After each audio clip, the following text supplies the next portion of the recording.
Hello, Goobers! How are you in this fine Thursday afternoon? I hope you're doing well.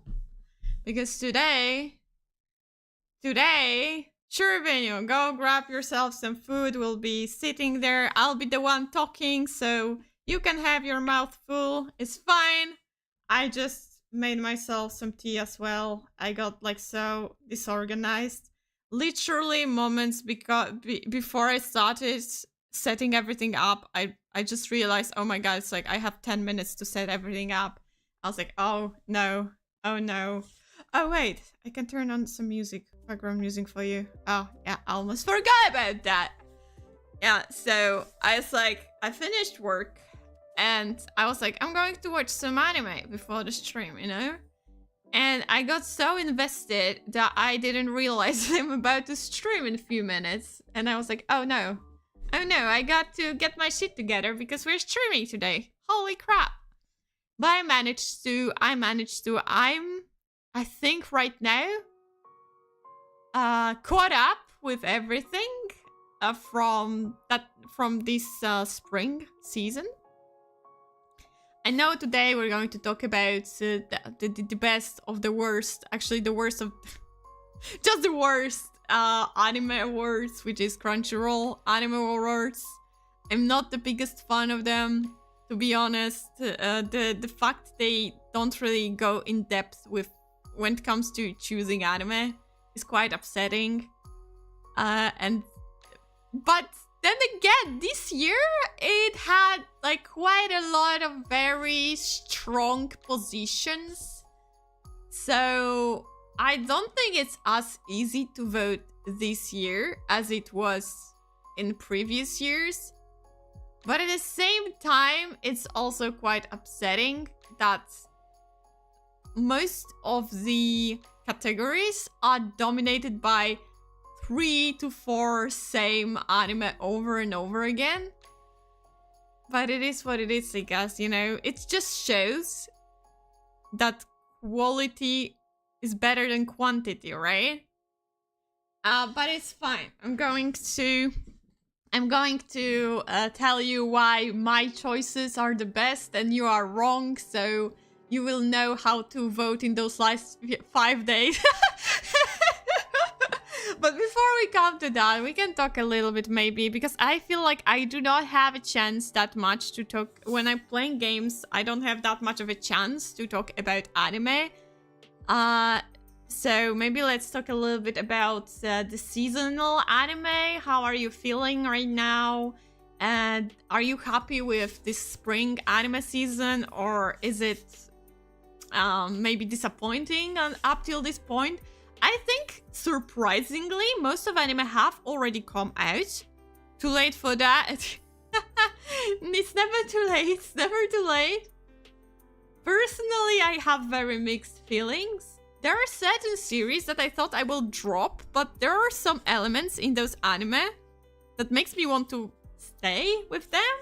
But then again, I've already dropped few anime as well, so maybe let's go through the list that I have, like, very quickly. I'm not going to go in depth of what I like, what I don't like. We're going to talk about it once the season is over, just like I did with the previous anime season of winter. I would say, what do we have here? Arumajo ga Shinumade is the anime about the girl Meg, who is a witch and is about to die in a year, so she has to collect like those kind of teardrops.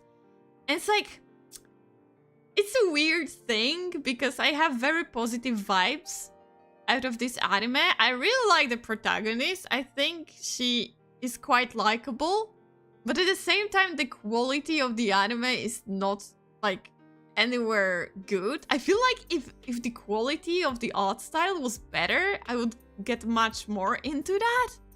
But at the same time, not gonna lie, on second episode I kind of teared up. For now, the best first episode was in Rock Ladies anime. For me, it was the most disappointing one so far, you know? Because I hated the 3D animation, how awkward it was set. Instead of doing close-ups that would make the whole scene look more dynamic when they were playing together, it felt like, oh, okay, she's drumming and she's playing guitar and it's kind of awkward. When is it going to end? It's like there was no emotions whatsoever with this scene. It disappointed me so much. So Rock Lady is probably the biggest disappointment because I've had and still to a certain extent have high expectations toward this series, at least when it comes to animation value, when it comes to like stylistic decisions, and so far it's disappointing. Well, we had Panties anime, I mean the one where the girl takes off her underwear. This was, ew, okay, I dropped that one. We had Your Forma, which was a disaster. Hi Shiruvia, hi Shiru. We had Ballpark. Ballpark is pretty fun. I really like the baseball beer kind of thingy. The emotions was in instruments, but the instruments were so stiff! And Nazotoki Dinner was... I have mixed feelings about it. Windbreaker, 10 out of 10, obviously. There was this anime about the guy who makes... I guess he makes like necklaces and bracelets and other keychains out of flowers. And I feel like it could be a good anime, but something in my gut tells me that do not watch it. You're going to be annoyed at the love triangle. You're going to get upset. Don't watch it. It's not worth it.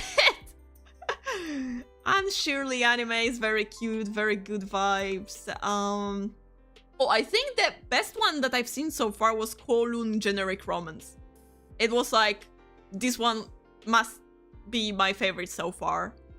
Yaiba was cute, but very chaotic for a first episode, so I'm waiting for next episodes that are maybe possibly more organized. Lazarus, just as I thought, for now the only thing that is good in Lazarus is animation. Action, I guess, scenes, that running scenes, I guess. I just realized that my F11... Oh, shit. Oh my god. This didn't happen. This didn't oh my god. I almost gave myself a heart attack. Okay, never mind.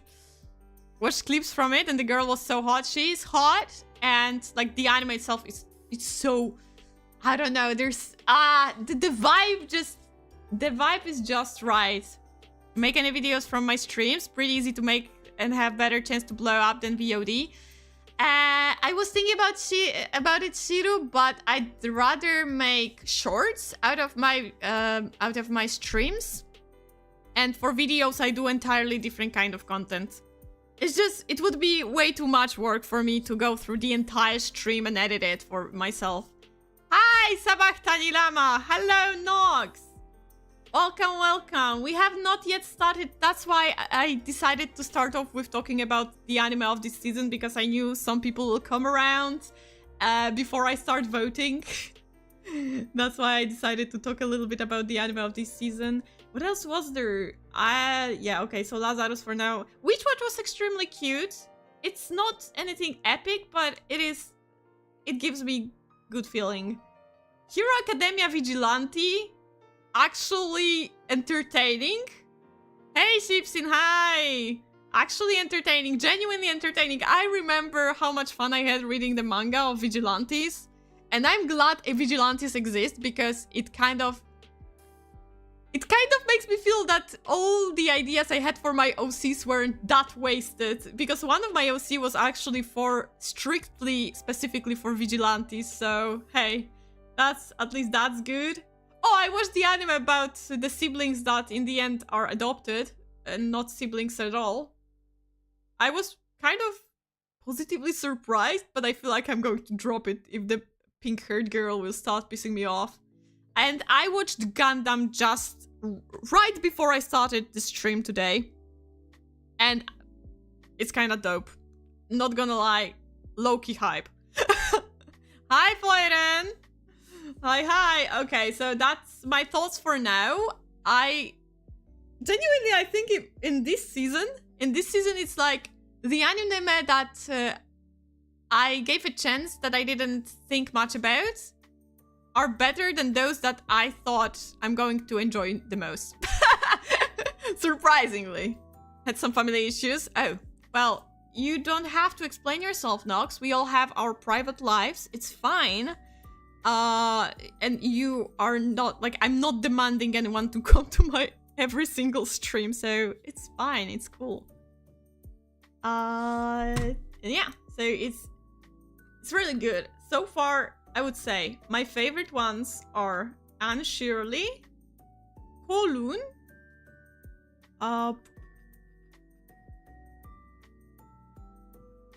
obviously Windbreaker, and To Be Hero. To Be a Hero X, it's a Korean one. It has the sense of humor out of viral hit. It looks like Arcane. The change in art style is like from Spider-Verse. And the concept is from Hero Academia. It's an insane combination.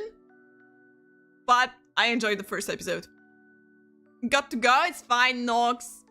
I hope you will be able to watch the VOD at least. So, have a nice day. Bye-bye.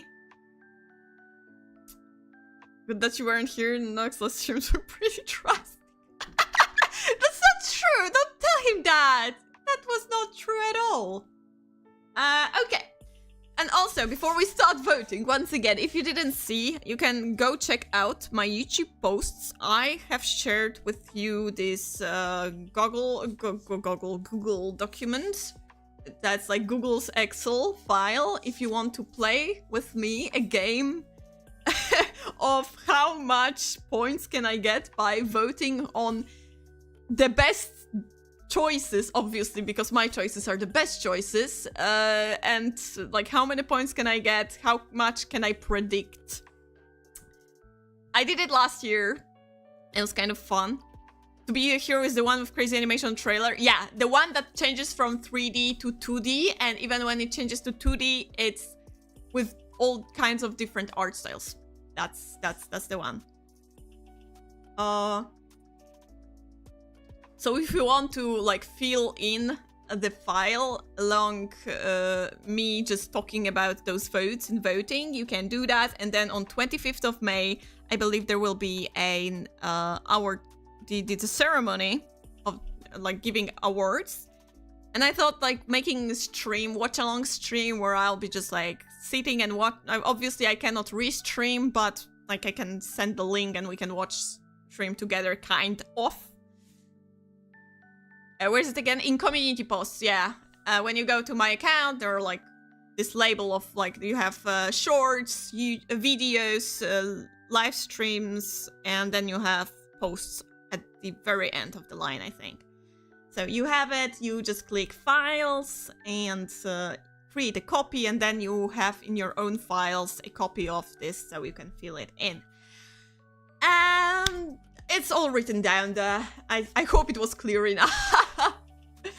Okay, because, you know, I thought, hey, we should start off from the end instead from the beginning, because it's more hype when we do that. So we're starting off from the end all to the beginning of the best anime, I think. This way, the most interesting ones come at the end, and we have to go through the kind of like, maybe not boring ones, but there are certain ones that I'm definitely not that invested with. So the first category is Best Voice Artist Performance English. Last year, I believe there was also French, Spanish or something, and other languages. I see they decided against it. I mean, it's kind of stupid in general because, well, obviously no one cares. No one cares. The best on the end. Exactly, the best on the end. And, you know, I don't watch anime with English dubbing. Oh, okay, Lazarus was an exception. The first episode of Lazarus was an exception, but I did not see that coming. It's fine, ship scene, okay, clean your kitchen. So I may not have that much of an input here, but let's go and see through who got nominated. The first one we have AJ Beckles, the voice of Okarun from Dan Dan Dan. You care? You care about English dubbing? Think about this voice actor. If you did not know, there has been like a huge drama going on the Twitter, of course. So clips of Alex Lee. Oh, really? So the thing about Dan is there has been a drama because there was a girl who I think did a redraw of characters, and it was like, you know, you can call it blackwashing because like she drew Asian character but like swapped the race to like dark-skinned one, and a lot of people started to get PC about it, blah blah blah, yada yada yada, and some people were defending, the others were attacking. Even Japanese came by and got pissed off at at the community. It was a mess. And why am I talking about it when it comes to like the voice actor? Because AJ Beckles, from what I remember correctly, he also spoke up defending the girl, but later on it turned out that the girl was tracing, so the artist got pissed off even more. And I feel like he got so bullied that he blocked or deleted his Twitter account. He privated, I don't remember. So that's what happened. And I think if I remember correctly, Japanese fans were like screaming to fire him from the voice of Okarun. So it was a mess. Use so much while voice acting. Oh. So that was a messy situation. Extremely messy situation. I'm not going to like in any way put it as a part of like voice acting career, because obviously the drama has nothing to do with the skill that the person put into voicing this character, obviously. But I just wanted to underline that, simply because like it kind of gives you an image how some people can look at AJ Beckles right now. I personally think Okarun is pretty fun character to voice, because not only he's quite dynamic when it comes to his personality of a nerd, but he also has his depressive state where, you know, he needs to tone down and like to talk in more chilled tone. So it definitely takes a lot of skill to drop from one thing to the other in one session of recording. That's definitely something that can be impressive. Am I voting for him though? I don't think so. And the reason is because I feel like in the end, I didn't see any voice line of AJ Beckles, and I've seen some clips because I followed Danny Mora, who reacts to English dubbed Dan episodes, and I've heard some of here and there, and it was fine. Don't get me wrong, it was definitely fine, but it didn't feel anywhere near special.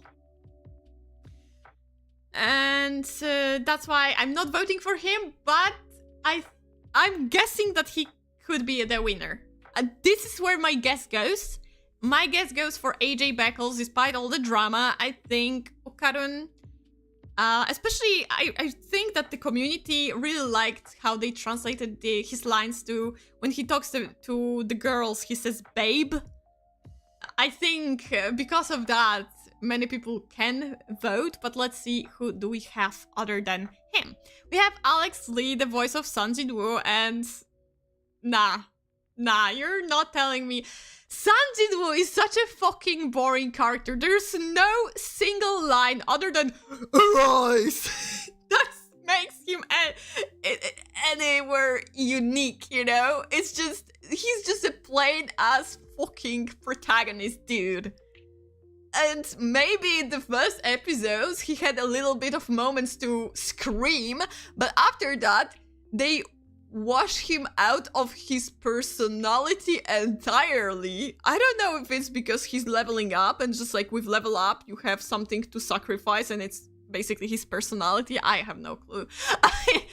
But overall, like, other than Arise and him screaming in pain, I don't think he had that much of moments to show off at all. Like, this cannot take that much of a skill to do that. And even then, I think people are pissed off at like the Arise scene for some reason. I do not remember why, but they did not like how it was spoken, I think. I don't know. Yeah. So whatever. And then we have Jesse James Grell, the voice of Armin Arler. And Armin is one of those characters who screams a lot. He screams. He's a screamer. But I've always only heard bad things about Attack on Titan's dubbing. Even from Americans, you know? It's like when you hear it from Americans who will always defend their voice actors, saying they're so great, even though like there's every single day there is a drama about English voice actors when it comes to anime and games industry. So I don't know about that. That's why even though I didn't hear that, I've heard certain lines. I do not remember any specific lines from this season. I don't think I've watched this season, to be honest. I'm not sure. I might have, because of all the mess with Attack on Titan final season after final season. It made me feel lost what I've already watched and what I have yet to watch to actually finish the entire series, because I'm definitely not finished with it.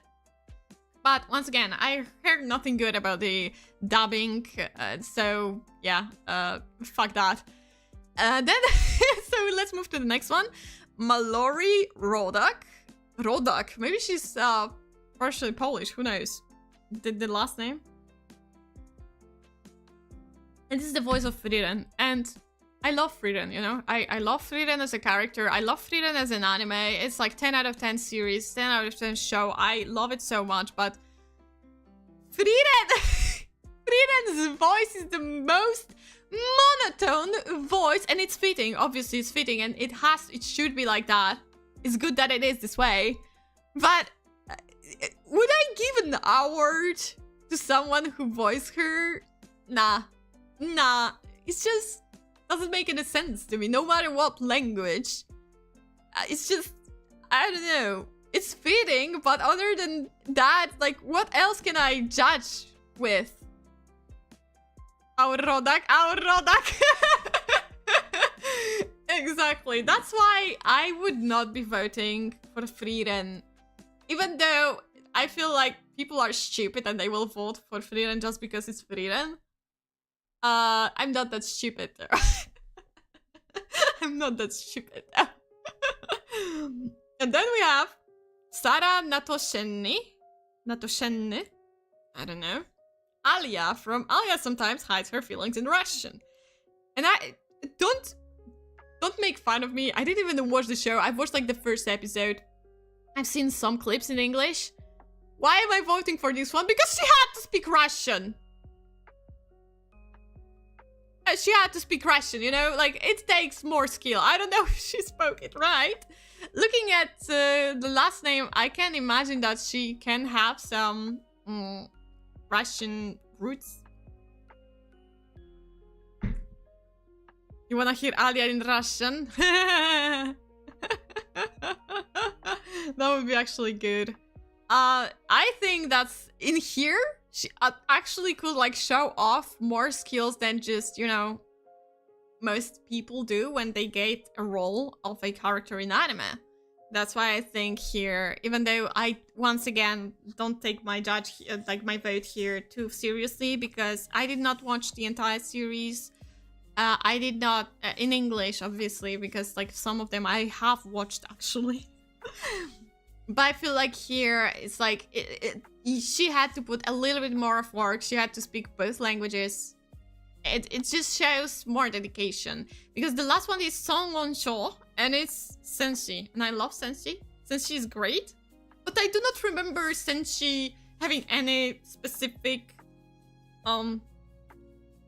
voice line moments where he was like doing something unique. And I've only watched, it's a funny story, one episode of the Delicious in Dungeon or Dungeon Meshi. I watched in English because I couldn't find the one with subtitles. it was a bizarre situation where I had to watch, because I really wanted to watch the new episode and I didn't want to wait for, websites to find the actual Japanese dubbing with the English subtitles. So I watched one in English, and it was nothing special. I think in general it was pretty well dubbed in English, but it's just, I don't know. Senshi is a strange choice here. I feel like there are other characters who had more possibilities to show off their skills. Sausage, yeah. So that's why Sarah has my... For fuck's sake, I didn't log in. It logged me out. For fuck's sake. Okay, let me just log in pretty quickly. Okay, I can... Okay, I already voted. I voted. You see, I voted. So this is my first votes. So if you don't remember, I voted for Sara Natoshenni, but the guest winner for me is probably AJ Beckles. I would not be surprised if Mallory won this award. Others would be quite a surprise. Although, again, you know what pisses me off? What pisses me off is that Solo Leveling is here. And you know what the problem with Solo Leveling is when it comes to those awards? It's that we just had second season. So even though they tried their best to not have recency bias, people will still have recency bias because there are some of this series, and this is not only the case of Solo Leveling, it's also the case of Apothecary Diaries. And I'm not very happy about this turn of events, and I'm saying it right here, right now. If Solo Leveling wins every single award it can, I'm not going to vote for Crunchyroll Anime Awards anymore. I won't, okay? I need to respect myself. I know I said it a lot of times every year. I'm saying I'm not going to vote, but this is the last straw. If, by any chance, this shitty-ass show win all of the prizes it can get, I'm done. I'm literally done. It can be that Frieren wins all the awards that it can, and I won't be happy about that either, because as much as I love Frieren, as much as I really love Frieren, and I think it's like one of the best shows, it is not the best at every single aspect. And I feel like if Frieren wins all of the awards that it can, I'm leaving as well, you know, as much as I love this show, I want to see those awards being given out in a more sensible way. So we'll see. Maybe it will be my last Crunchyroll Anime Awards ever. Unfortunately, looking at how people are right now, how stupid the current weebs are, yeah, there is a high chance for that, unfortunately. Okay, but that was the first one, and we have still a few more categories to go. I talked a lot already, holy shit. Let's go. Best voice artist performance, Japanese. Okay, so we have Aoi Yuki, the voice of Mao Mao. Mao Mao, very lovable character, a lot of people like her. She has quite a dynamic voice when occasionally, because usually she is quite as monotone as Frieren, but there are moments where she gets poisoned and she's like, oh my gosh, it's the best day ever! And so I'm not trying to sound like her at all in this moment, but like to show the change in personality. I like Mao Mao, but I don't think her voice is anything that special. So my vote does not go there. Then we have Atsumi Tanezaki Frieren, which I already talked about this with English voices. It's the same case here. It's a monotonous voice, okay? Atsumi Tanezaki has a beautiful voice, but once again, lose-lose situation. Yeah, lose-lose situation. And it's just, it's monotone. That's it. That's about it. It's nothing special. And then we have Kenichi Suzumura. And it's a funny thing because this is the only show that I have not seen from this setup. But I'm going to vote for him. You know? I'm going to vote for him. And if you don't know why, I'm going to give you like the best reasoning to why you should vote for him and no one else. Give me space. I have to remind you, just give me a moment. I have a censorship now, so maybe we won't have to cut that part out of my stream later on. I will remind you that this ending has been sung by him for this specific anime. It is a part of voice acting, in my opinion. Remember it? Dude, he's singing that. He's the one singing that. Wait, let me go. He's the one singing that.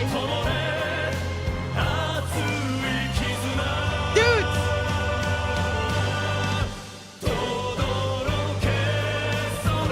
Okay, before I get copyrighted. If that did not convince you,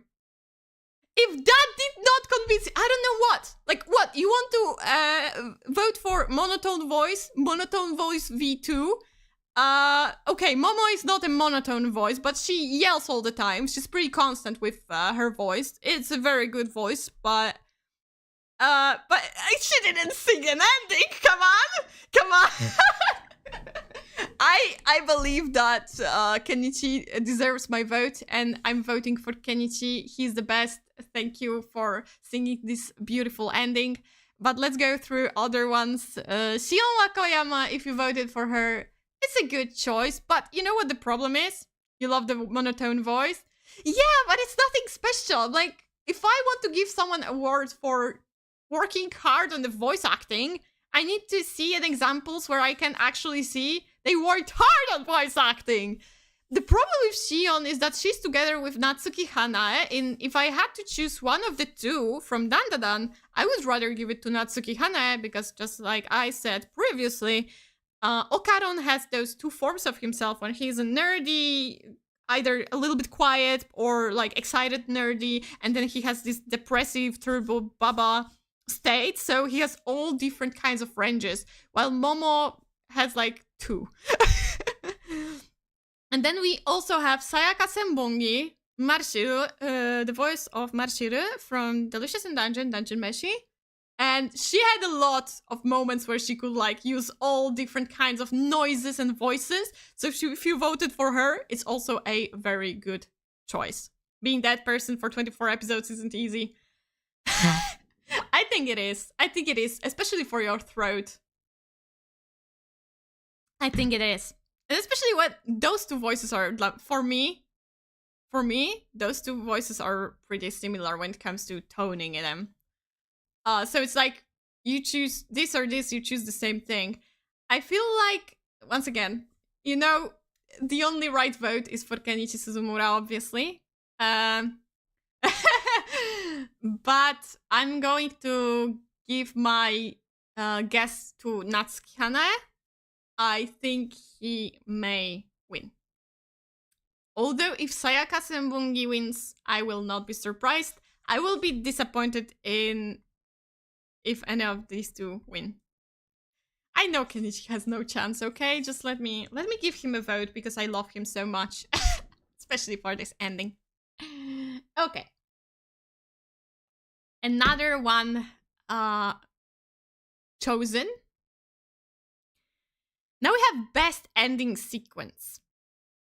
And as much as I would love to play those while voting, obviously, you know, it will be problematic for me later on to cut it out from the stream, and it will take me like a week to cut everything out, so I'd rather not do that. So let's just talk about which ones I know. I've listened to all of them. Antanante didn't really stuck with me. I did not watch Ranma and a half, not this edition at least. I watched the original series a little bit, not the entire thing. And opening was fine. The ending was it was okay. Visually, it was nice, but it's Mappa, so I'm not even surprised that they at least put a little bit of work to the ending visually. Burning from Oshinoko season 2. Did anyone care about the ending from season 2? Like, genuinely. Season 1 had Queen Bee with like Watashi no hinochi wa, and it was great. And then we get second season and everyone likes the opening, but the ending, whatever, I guess. And then we have Kamakura Style, which is my favorite. Because, remember, ending is not only about the song. It's also about the visuals. For me, both are important for the ending to be the best ending. And I believe the only one of the endings that truly deserves that is Kamakura Style from Elusive Samurai. Not only it is a banger, but also visually it's pretty fun to watch. When I first saw it, I was like, damn, it's so cool. And I rewatched it again and again and again and again. And then I played the full version on loop. That's why I believe like Kamakura Style has it all. It has visuals, it has the vibe, it has the beat, it has everything. I know it won't win because no one cared that much about this show. There have been a little bit of a talk around it, but I feel like a lot of people just seen, like, I think only 2 or 3 episodes were hyped up a little bit, but people don't really care in general about this show. Oh, right. Let me play my background music once again. And then we have Nobody from Kaiju NO8, which is a banger by One Republic. I don't think anyone ever expected One Republic to play an ending, like make an ending for an anime. I love the song.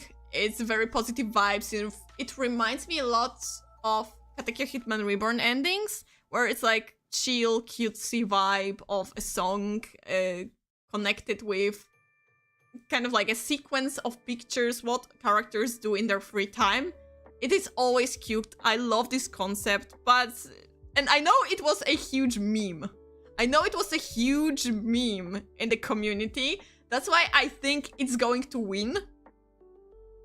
I think it's going to win. Nobody is going to win because it became a meme. So I think this one is going to win, but it's just, for me, the visuals aren't as good. Mostly because I'm still mad at production IG for butchering the designs. If you did not see Kaiju manga, you can see like how much better the art style is in manga. Kind of reminds me of the situation with Black Clover, where the art style manga it's not like extremely beautiful, but it's like, in its simplicity, it's very enjoyable to look at.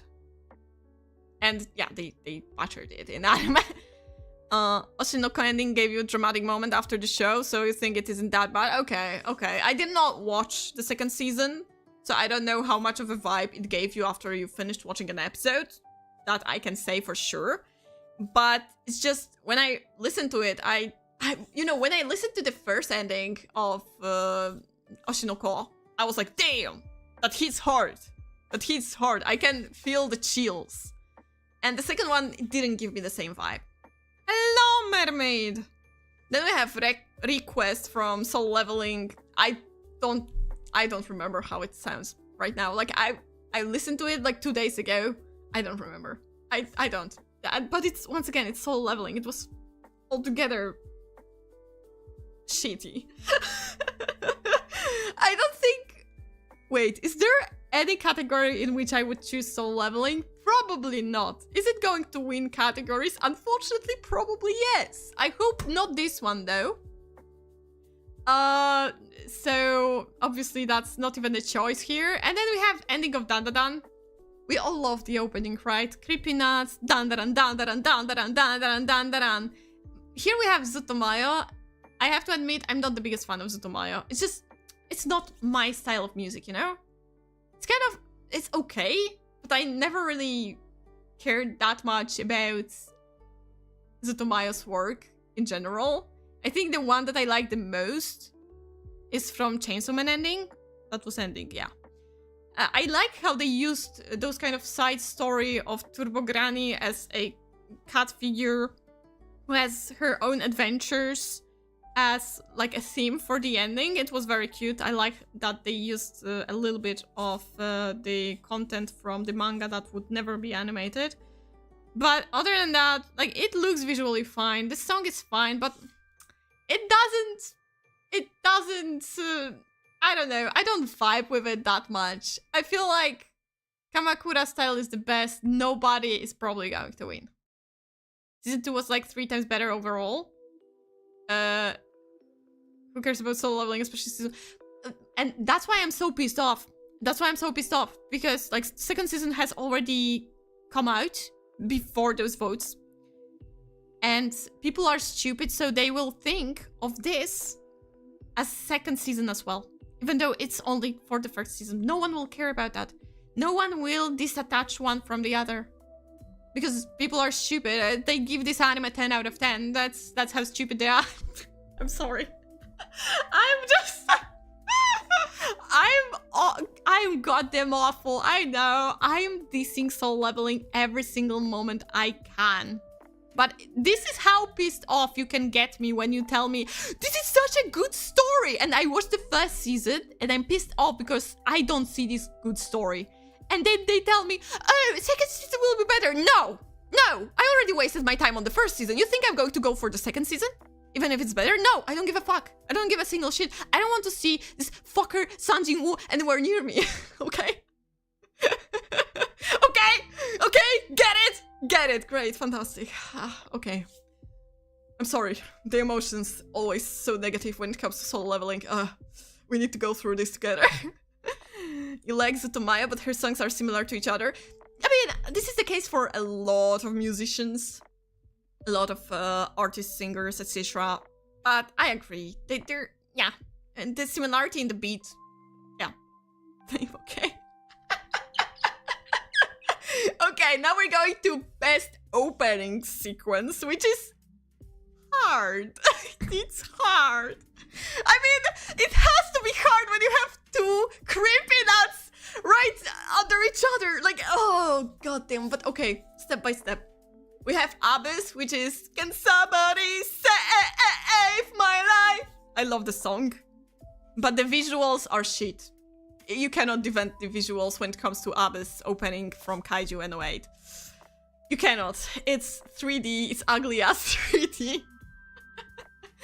Unfortunately, it was underwhelming. When I watched it, I was like, oh my god, it's such a banger. But I look at the video, I'm like, why did you do this? Why did you do this? Why did you butter it even more? I really enjoyed watching Kaiju.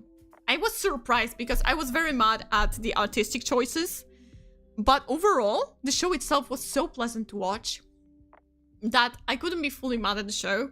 But I'm still pissed off to a certain extent. And it goes the same with the opening and this 3D. So as much as I love Abyss, I don't like the visuals. Therefore, I cannot vote for it as the best opening. Then we have Bling Bang Bang Born, the huge hit of the last year. Everyone knew Bling Bang Bang. Even people who did not watch anime knew Bling Bang Bang Born. But people who did not watch anime are not going to vote for these awards. Every time I was closing my eyes when watching opening. Yeah. for the Kaiju, yeah. And it's like, even my niece, who was back then 2 years old, knew this opening. And she even danced to it. This is how Creepy Nights broke the internet.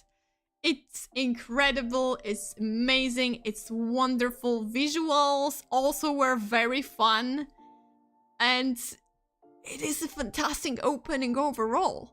The problem is whether or not people kind of maybe got tired of this song, because, you know, it was overplayed.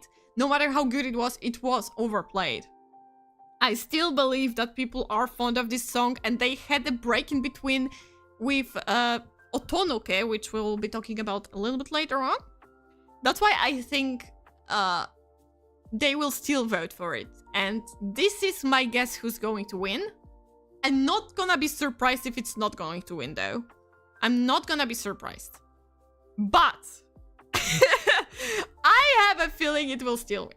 I have a feeling. The brain rot was huge. It was.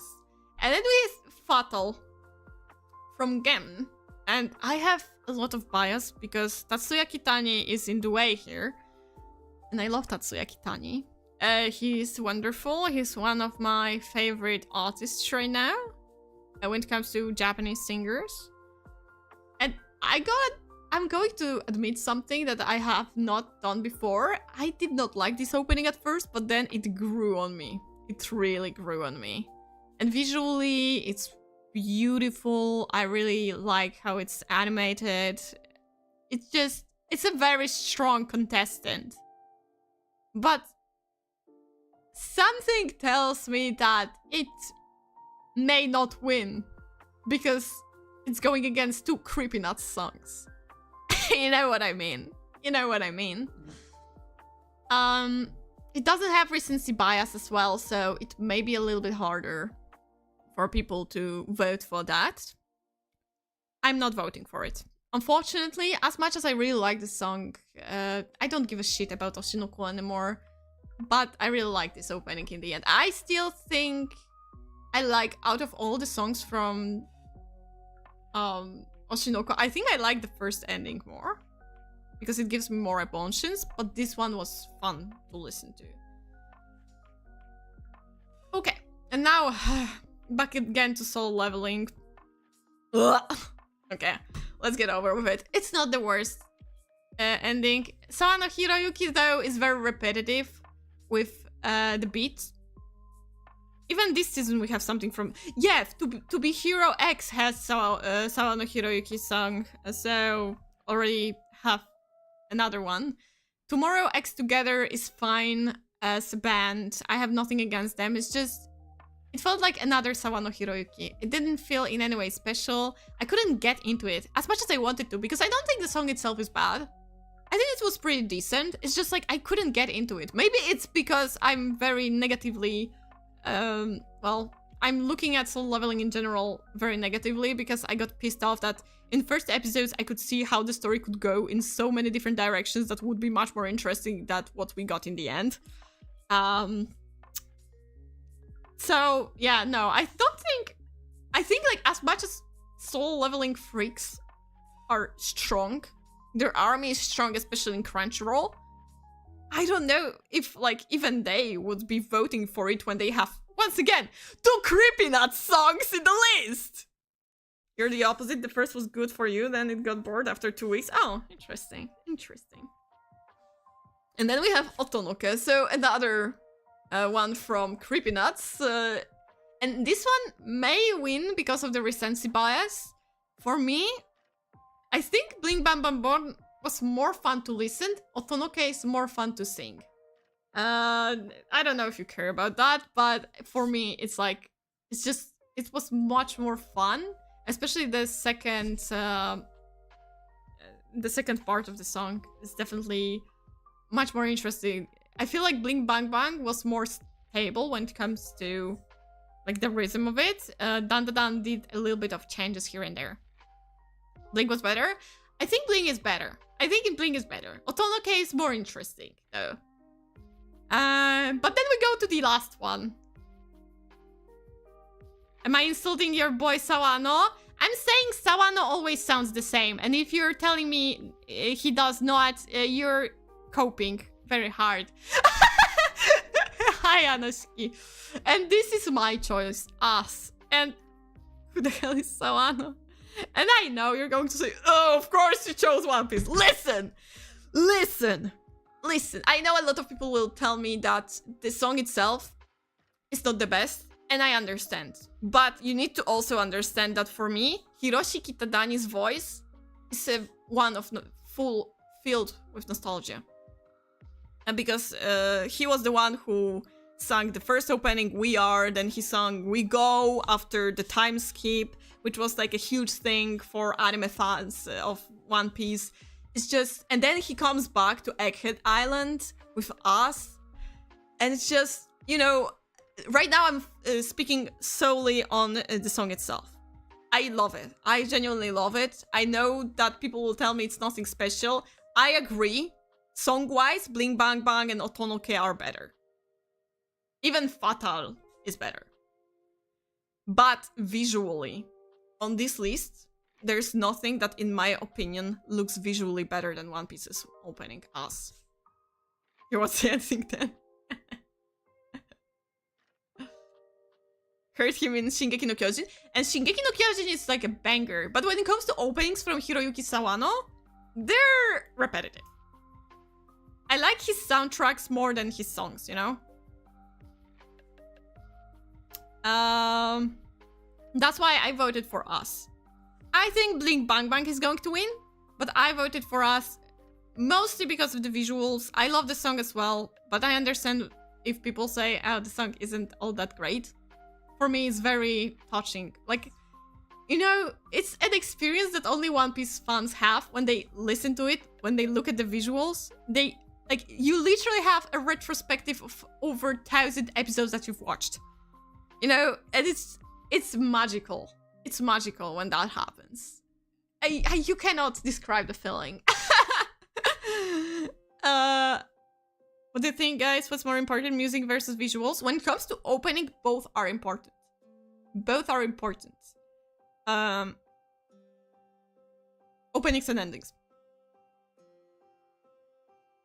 And I think the closest one to have like the two, like, because Bling Bang Bang has fun visuals, but there are moments where they're like straight out of anime, and then those visuals break. Otonoke have some cool moments, but there are some moments in the opening that I'm like, it's just this thing. I'm not vibing with that much. Fatal is basically, oh, I'm going to show you what's in the anime, but we're going to boost up like the animation here and there to make it look more epic. Your music goes, you don't care about visuals, but it's opening sequence, not opening song. Sequence. So you can, obviously, because it's your choice, but I would feel terrible if I judged only by song. If I went only by song, I would choose Bling Bang Bang. But I care about visuals as well, so Us. Because I feel like when you just slap an opening song and you do a PowerPoint presentation with like screenshots of what's going to happen in the episode, that's not working for me. That ain't it, fam. That ain't it. I don't know English. Okay. Yeah. Sure. Moving on. Best score. And here we have soundtrack, right? Score is soundtrack, not like score in the test. I have Bleach, 1,000-Year Blood War, The Conflict. Listen, for Bleach, if it was like 2 seasons ago, it got nominated, I would vote for it only simply because it had Shinji's theme, and I love his soundtrack that sounds as if he invited his enemies to bed to sleep with them. I love that. I love that for him. But in this season, there was no soundtrack of his, so I don't give a shit. We're making tea during the opening, music better. I'm not making tea during the opening, what are you talking about? I'm sitting and watching it, unless it's shitty, then I'm skipping it. That's what I do. So when it comes to Bleach, yeah, I don't think anyone cares about Bleach's soundtrack. I mean, it's not first Bleach where it's like, you get hyped when you hear #1 playing. It's like 5th season, I think, if I'm counting it right. If not, no one cares. So I don't think Bleach in any way is anything special on this list. Then we have Dan Da Dan. Soundtrack from Kensuke Usho, and this is the one I'm going to vote for. I unironically listened to 4 soundtracks from Dan Da Dan. One is oh my god, the names. Wait, I will remember. Give me a moment. I believe in myself. I believe in my memory. One is Wilhelm Hell Overture, which is basically an edit of Wilhelm Tell Overture, obviously. Yeah, score means OST, so soundtrack. The background music that plays during the episode when things are happening. The other one was the one with two the Taro and Hanako. The one where just this model of a human body meets the love of his life. That's this soundtrack. The other is Love Theme, the sad soundtrack that plays during the backstory of one of the ghosts. You know, the episode where we all sat quietly and did not comment the entire episode at all. And the last one is Breakthrough. It's like the most funky one. So obviously I'm putting my vote here. I'm pretty sure it's going to win. I'm pretty sure Dan Dan Dan is going to win. Because I don't think any other soundtrack from this list is that recognizable. Music samples. Andoshiki, you know what would be great? If YouTube did not strike me with every single fucking copyright, you know? That would be great. That would be fantastic. But we live in society. We live in society! Then we have Demon Slayer. No one cares about Demon Slayer. Get the fuck out. You had your year where you got all of the rewards. If you're going to get this one here, I refuse to believe anyone remember any soundtrack from like 5th season of Demon Slayer. It's actually 4th. I don't know. Maybe already 5th. I don't know. Not like that. Oh, if it was in here on this website, you mean? Oh, wow. So yeah, that's definitely not deserving that. Frieren? Oh, yeah. I think no, they did not. They do it during the awards. They show the moments or elements from what although last year they did not do that. Never mind then. Yeah, I agree with you. They should be there. I choose my 5 anime contest. I mean, those who watch anime, they remember. Those who don't. I mean, with soundtrack, with OST, with the score, it's hard because you have all different kinds of tracks. When it comes to Frieren, I love Frieren's soundtrack. I play it sometimes when I write my stories because it's so peaceful, calming. The only one track that's definitely like very hype is the one of Zoltrak. I don't know if you remember this one, but Zoltrak is an amazing soundtrack. The problem is that for me, it doesn't feel anywhere different from a lot of fantasy-like soundtracks, you know? It's a beautiful fantasy-like soundtrack, but it doesn't feel like, oh, I know this is Frieren. If I watch like more fantasy, if they gave me more fantasy anime that are actually good and not shitty isekai-like series, I probably wouldn't be able to recognize like, oh, this one is from Frieren. You know what I mean? I still think it's an amazing soundtrack, and if someone voted for it, good for you. I support you with that choice. Because once again, one I can recognize is Zoltrak. The others, oh yeah, the other one is the one from the dancing scene where Fern dances with Stark. This is my favorite scene. I replayed it like probably over 100 times. I just love watching the animation so much here. I'm so weak for dancing scenes.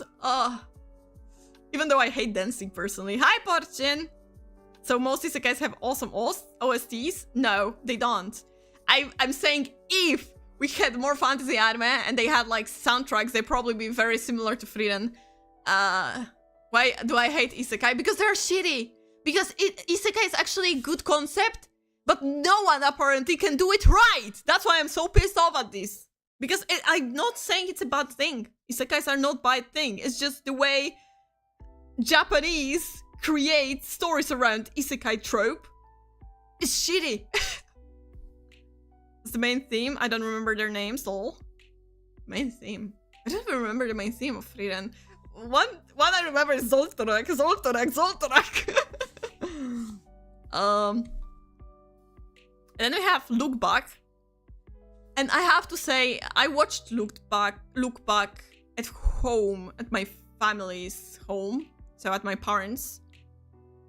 And I had to put it very quietly because my niece was already sleeping. So I did not hear that much of the soundtrack, unfortunately. That's why I cannot really speak up much about it. If you did not watch Look Back, please do. It's an amazing movie. I genuinely was highly impressed by how well it was animated. I think I started liking the story more after watching the movie, because I've already read it in the manga. I even have like the physical copy of Look Back. But I feel like in movie version, it hits you harder. Quick question, guys. Which anime has the best OST? The one that's not Naruto? Well, Cowboy Bebop, obviously. Obviously Cowboy Bebop. Anoshiki. It's like nothing is better than Cowboy Bebop, I don't think, when it comes to soundtrack. Nothing ever beat Cowboy Bebop for me. Like, I literally can hear I can hear 5 seconds of Cowboy Bebop's soundtrack, and I turn to tears, like, immediately. It's good one show. Film of the years.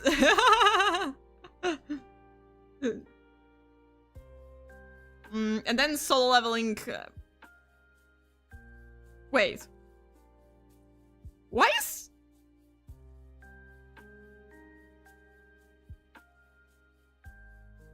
I'm looking at... Oh no, never mind. They did not... Here they gave the names of the composers. And here, in the last two, they did not? What the fuck? But no one cares about Solo Leveling other than stupid idiots, so... Let's move on. Obviously, he's not going to choose. So my vote went for Dandadan. I think Dandadan is going to win. No, wait. I think... No, I think I... Wait. I think... Huh. You know what? I think... No, okay. To be more safe, I'm going to wait for... I'm going to swap it a little bit. I'm voting for Dandadan. I hope Dandadan wins, but I'm going to give Frieren a chance. By saying it may win. I still think Dandadan has like more chances, but who knows? Made less. Shit, I forgot that I had to watch it. Oh yeah, Cowboy Bebop since December. Yeah, watch Cowboy Bebop. It's so good. It's like... I don't think any other anime impacted me as much as Cowboy Bebop did. And I'm not saying it's going to impact you personally.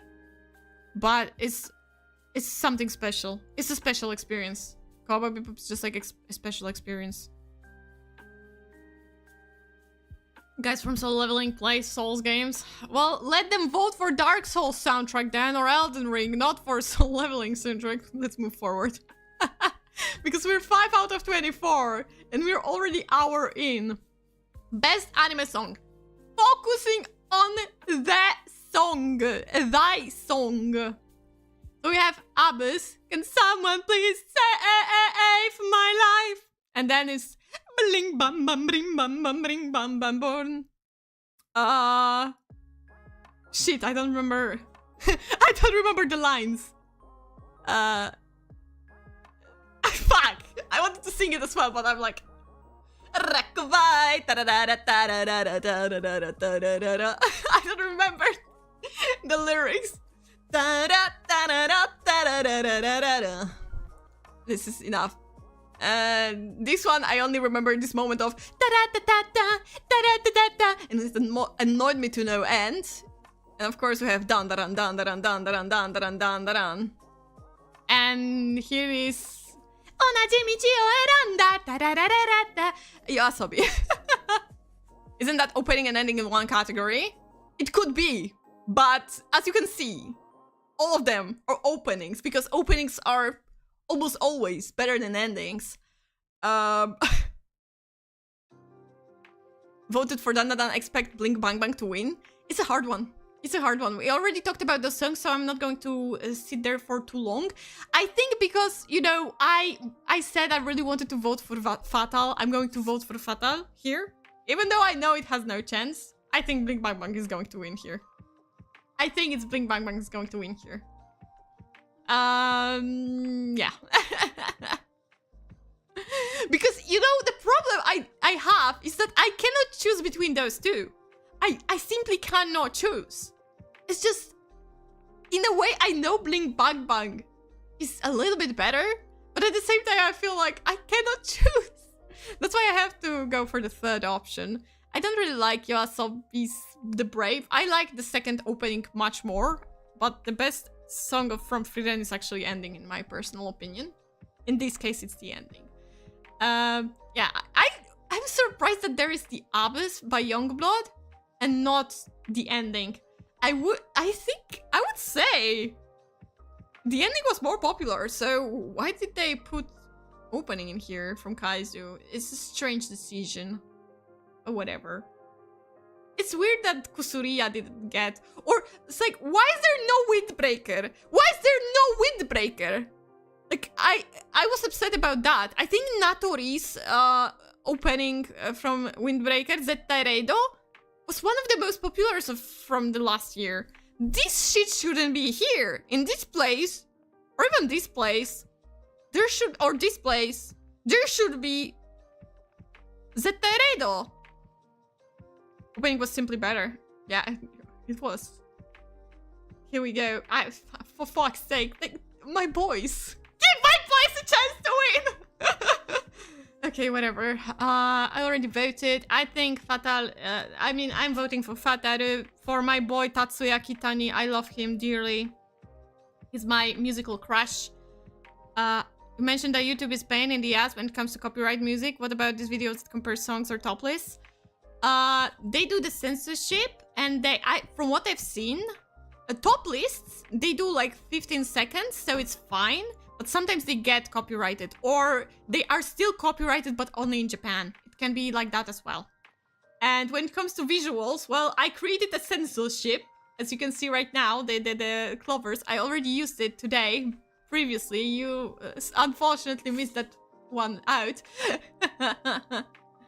Got one chance, so bear with it. Shut up. I'm not happy about it, okay, Benyu? I'm not happy about it. So yeah, I think I'm voting for Fatal, for Tatsuya Kitani specifically, but I think Bing Bang Bang is going to dominate. Now we have must protect at all cost character. I hate this category. I'm alive.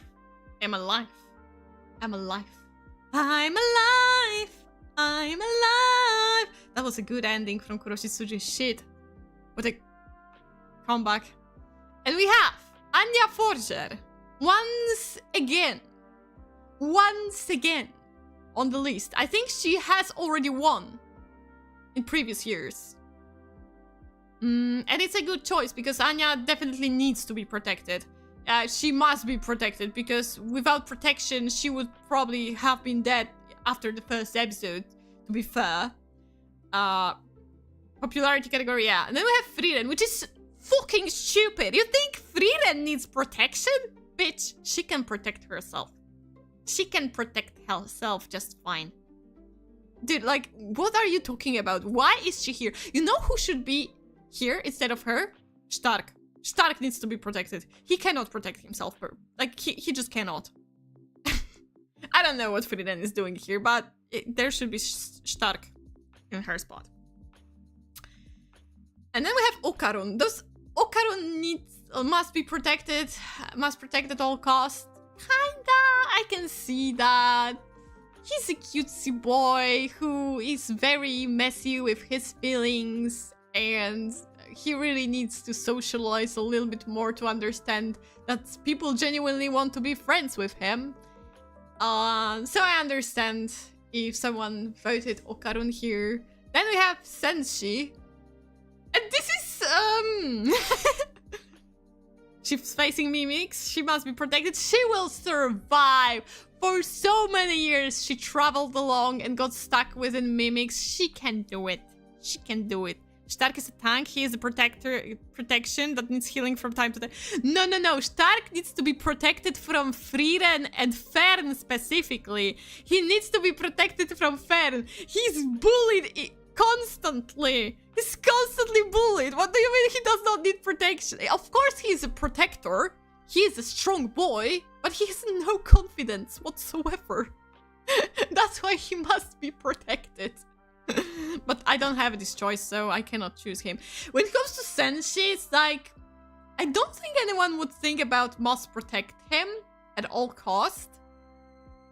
after specific episodes that come much later on in this series. I think he's fine. Essentially he's cute, but to put him in must protect at all cost, I don't know if it's that far. If it goes that far. Okaden is brave man, he doesn't need protection. We must protect him, he's endangered at bus station. Wait. And then we have Tokiyuki Hojo. Well, technically he's the one who others must protect at all costs for many different reasons, plot-wise included. But I don't think... I'm sorry, Tokiyuki, but I don't think I care about you that much to choose you here. Isn't that who's the cutest or something? No? No, it's like... I think it's like... It's like, when you look at the character, you think...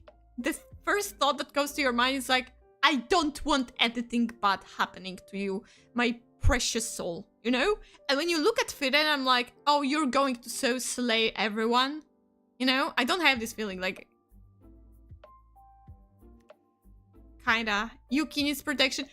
Yuki needs protection. And Yuki is a very cute girl.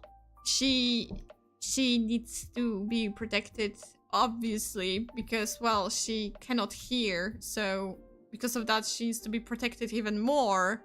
It's a hard one.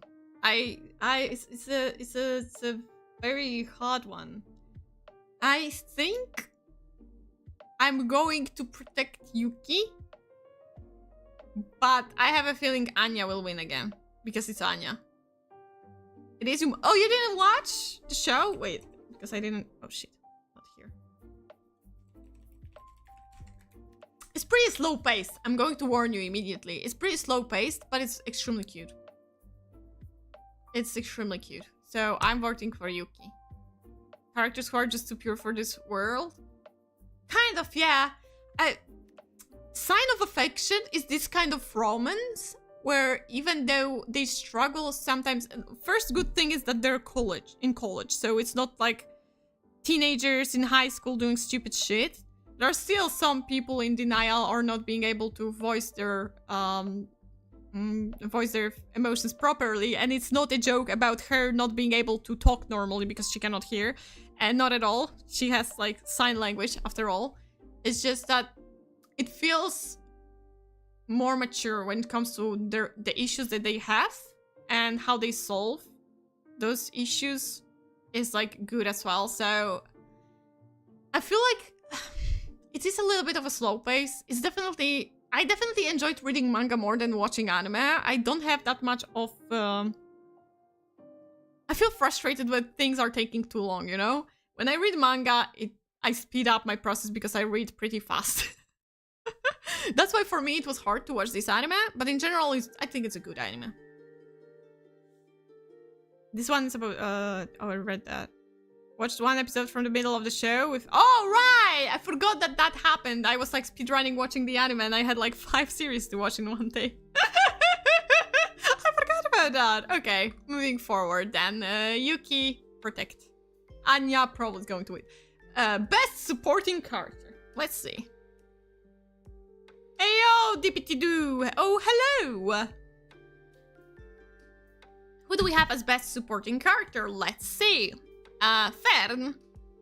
From Frieren, I have to admit something. I think Fern, out of all the characters, she's the least likable. I genuinely think that. I understand why she's like that, and I'm glad that she's like that, because thanks to that, we have a lot of situations and moments that build up a great dynamics within the story and between the characters themselves. But it's hard for me to feel for Fern that much. You know? You know, that's why I cannot choose her. But I think people will choose her because she has huge boobs.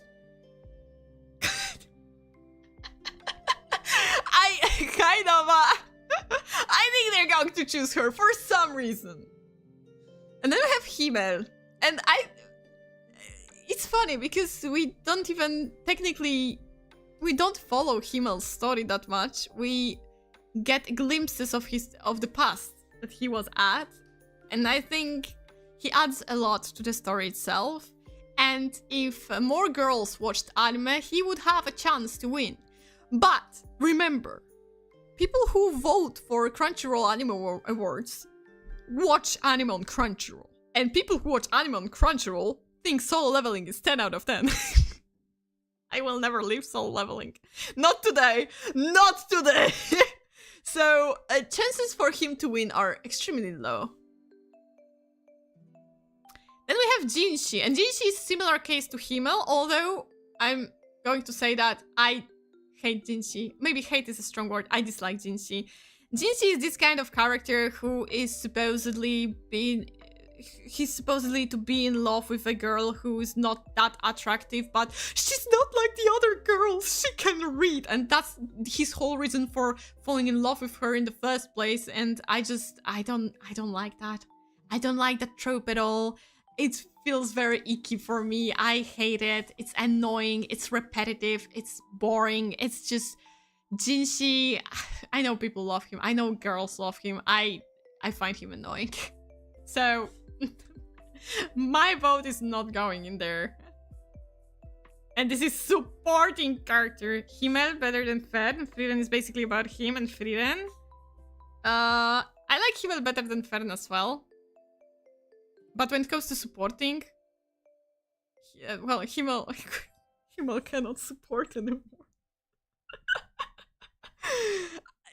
You know, if I could, I would choose Stark because I love my boy Stark, but he's not there. Then we have Seiko, and okay, judge me all you can, judge me all you want. I'm going to vote for Seiko like a gooner I am. I feel sorry it's not manga content. That's true. That's so true. That's so true. I choose Turbo Baba. It's such a valid take, and I feel like I should be choosing Turbo Baba. But it's because it's only from first season. That's why I'm choosing Seiko, because Turbo Granny is much better later on. It's like, I like how she's introduced and where she is at in first season, but it's like, it's far from her peak. Himmel supports Frieren on every step. It's good vote. She has nice feet.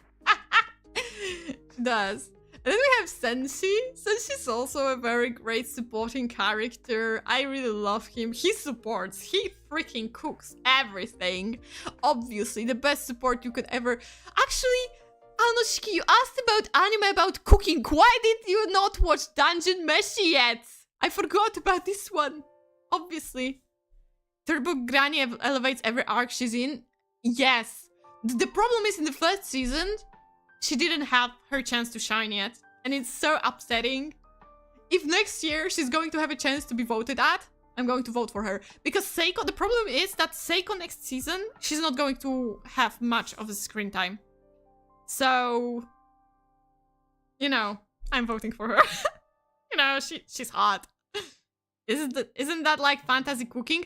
But you can see that, you see, it is fantasy cooking, but at the same time, you can see clearly that, okay, so those monsters are basically those ingredients in real life. So you have like kind of mimics, right? You have mimics, but inside of the mimic, there's like crab-like creature. So you know, like if you wanted to cook something like that, you would have to just get a crab. Basically, that's how it works.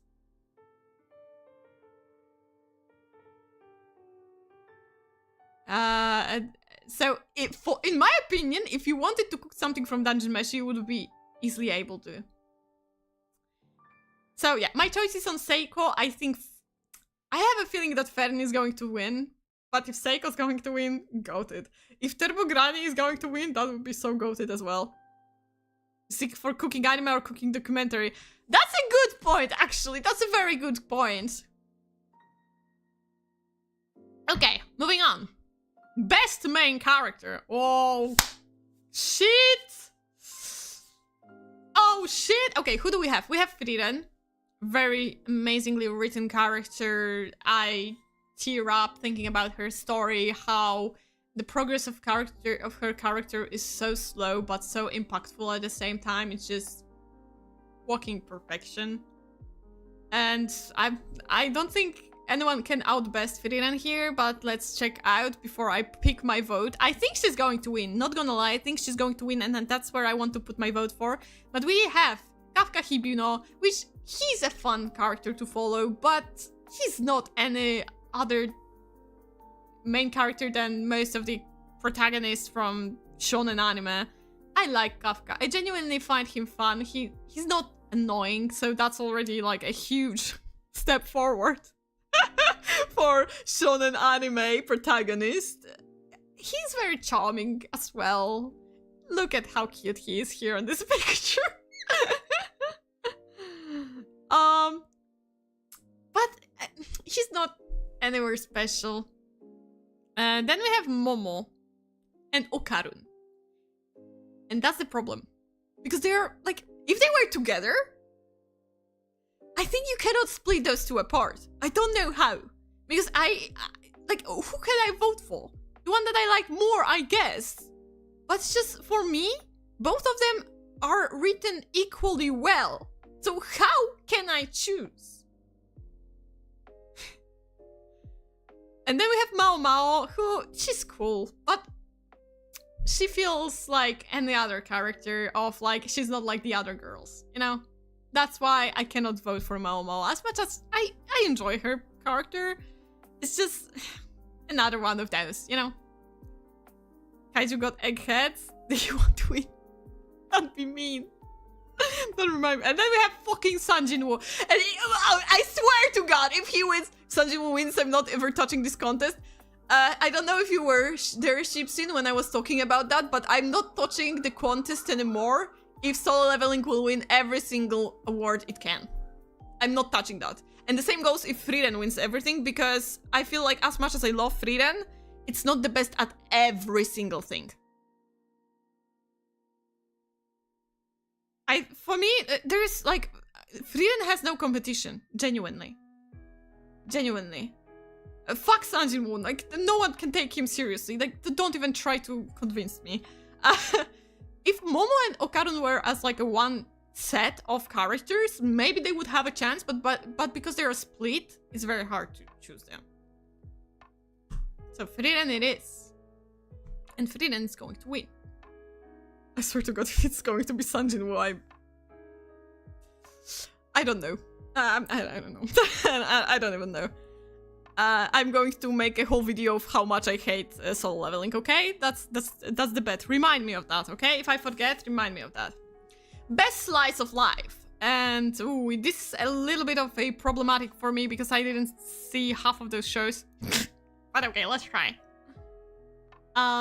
We have Laid Back Camp Season 3, which I know Laid Back Camp, or Yuru Camp in Japanese, is quite a popular series, and I remember people were very hyped about the first season, then they were quite hyped about second season, then I heard nothing about third season.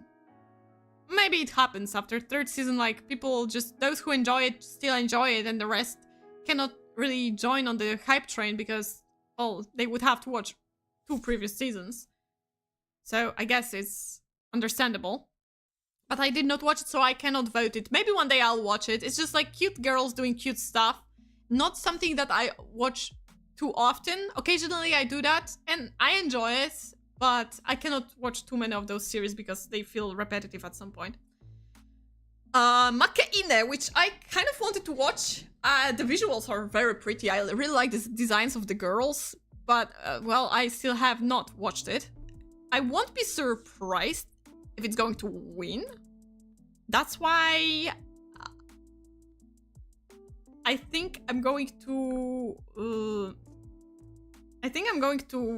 say that Makeine is going to be the one who may win. It got quite popular. I really want to catch up to this anime at some point, maybe before the second season comes out. I don't know if, I think they announced it not long ago, like a week ago or something. So maybe before second season comes out, I'm going to catch up to that. For now, I cannot vote for it, but I'm not going to be surprised if it wins. That's why I'm guessing it can win. Mr. Villain's Day Off was boring. I watched the entire thing somehow, but oh no, it was just man, how to say it? It's just like repetitive. And the hot guy you can see here, the one with like long black hair, he was only in 2 episodes, so that was also a huge disappointment for me. Yeah, I couldn't be able to vote for that. As much as like the concept itself is pretty cute, it doesn't work for 12 episodes. It's just, for yonkome, it could work, but for something that tries to add some story here and there, nah. Shikanoko, my dear friend Nokotan, which was, dare I say, the biggest disappointment of last year when it comes to anime. I'm sorry, Nokotan, you genuinely don't deserve any awards. I don't think you do. Oh, sure, Benyo, sure. No problem. I'll tell you. So no thank you, Nokotan. Then Hibike Euphonium, another series that I really want to finally watch, but it's already 3rd season, so how to catch up to so many episodes. And I think the first season had like 24 episodes. I may be wrong though. One day I'll catch up to that. Not yet. And this is my vote. The Danger's in My Heart.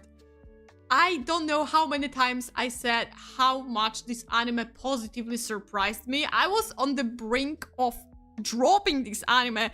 Thank goodness I didn't do it, because it gives me so much of like wholesomeness. It's just so good.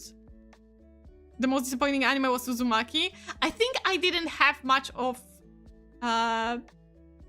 expectations towards Uzumaki. But okay, yeah, sure. Uzumaki, yeah, that I forgot about. You see, I erased it from my memory. I couldn't erase something that I've watched. I could erase something that I did not watch. So obviously, the vote goes here. I still think it's a great anime. I hope we're going to get 3rd season. I love this duet. They're so cute together. I swear, it's just, oh my god. I just love them. I love watching them. I love seeing them.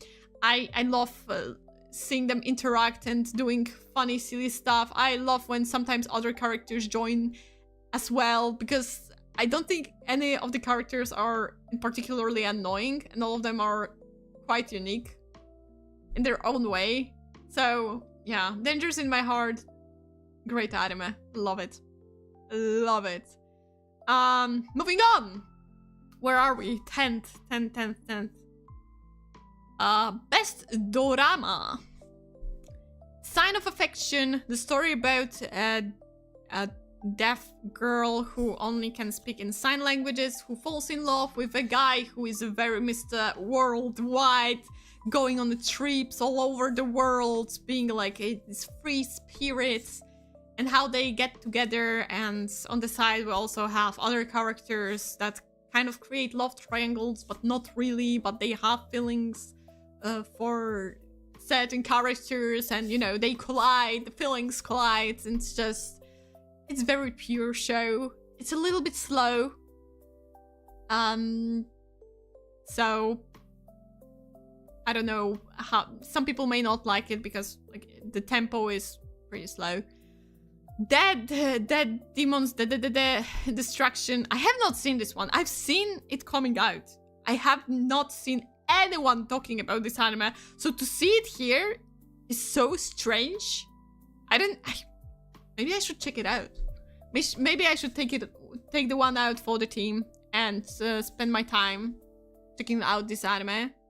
That's a very interesting title, that's for sure. I need to see it, because I've seen it coming out, but I literally didn't see any single person talking about this anime. No one. I haven't seen a single clip. It's like a thing that came out and no one's seen it. Then we have Frieren, and this is where I have to choose. I mean, no other anime from this list made me cry as much as Frieren. Literally, first 7 episodes, I cried every single one. I cried on every single one. I don't know why. I think it's just like the first 2 got to me, and then even when the 3rd one wasn't even that emotional, it still got to me because I remember the previous 2. And from what it was like the first. I think the first 3 were together, right? If I remember it correctly, they came out together. The first 3 ones. That's why it hit me, because I watched one after the other, so I still wasn't like, I wasn't good with my feelings after the first 2. So the third one came in and I still started crying. So, you know, drama is about emotions, and if the anime awakened the most emotions in me, supposedly is going to be the best drama. For me, it is. I'm going to vote for Frieren. Was this good? It's the whole setup. It's the whole build-up of the characters. It's how they interacted. It's how they realized for some things it's too late. It's just everything. I've been thinking about it. I want to cry. It's just so good. I can't wait for the second season. I don't want to touch manga because I know it's not finished. So if I'm going to catch up to manga knowing that there is nothing more after that and I have to wait, mentally I won't be doing well. This kind of series that I have to watch anime only. Then we have Oshinoko. No one can take this drama seriously after what happened in manga. I don't think so. So fuck that. How this fucker even ended up here?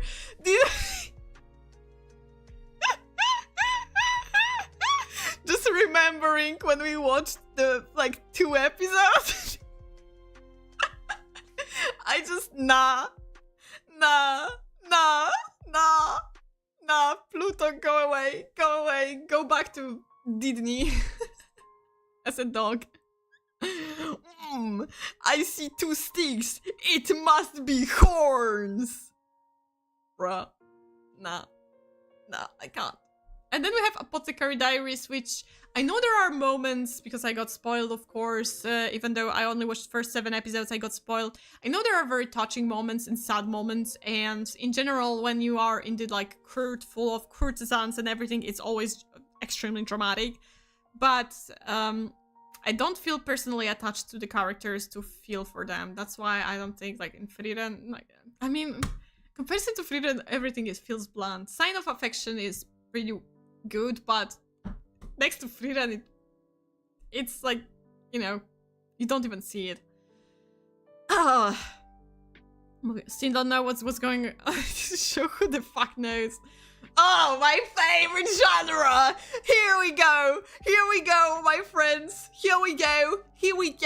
Let's fucking go. I know you waited for it the most.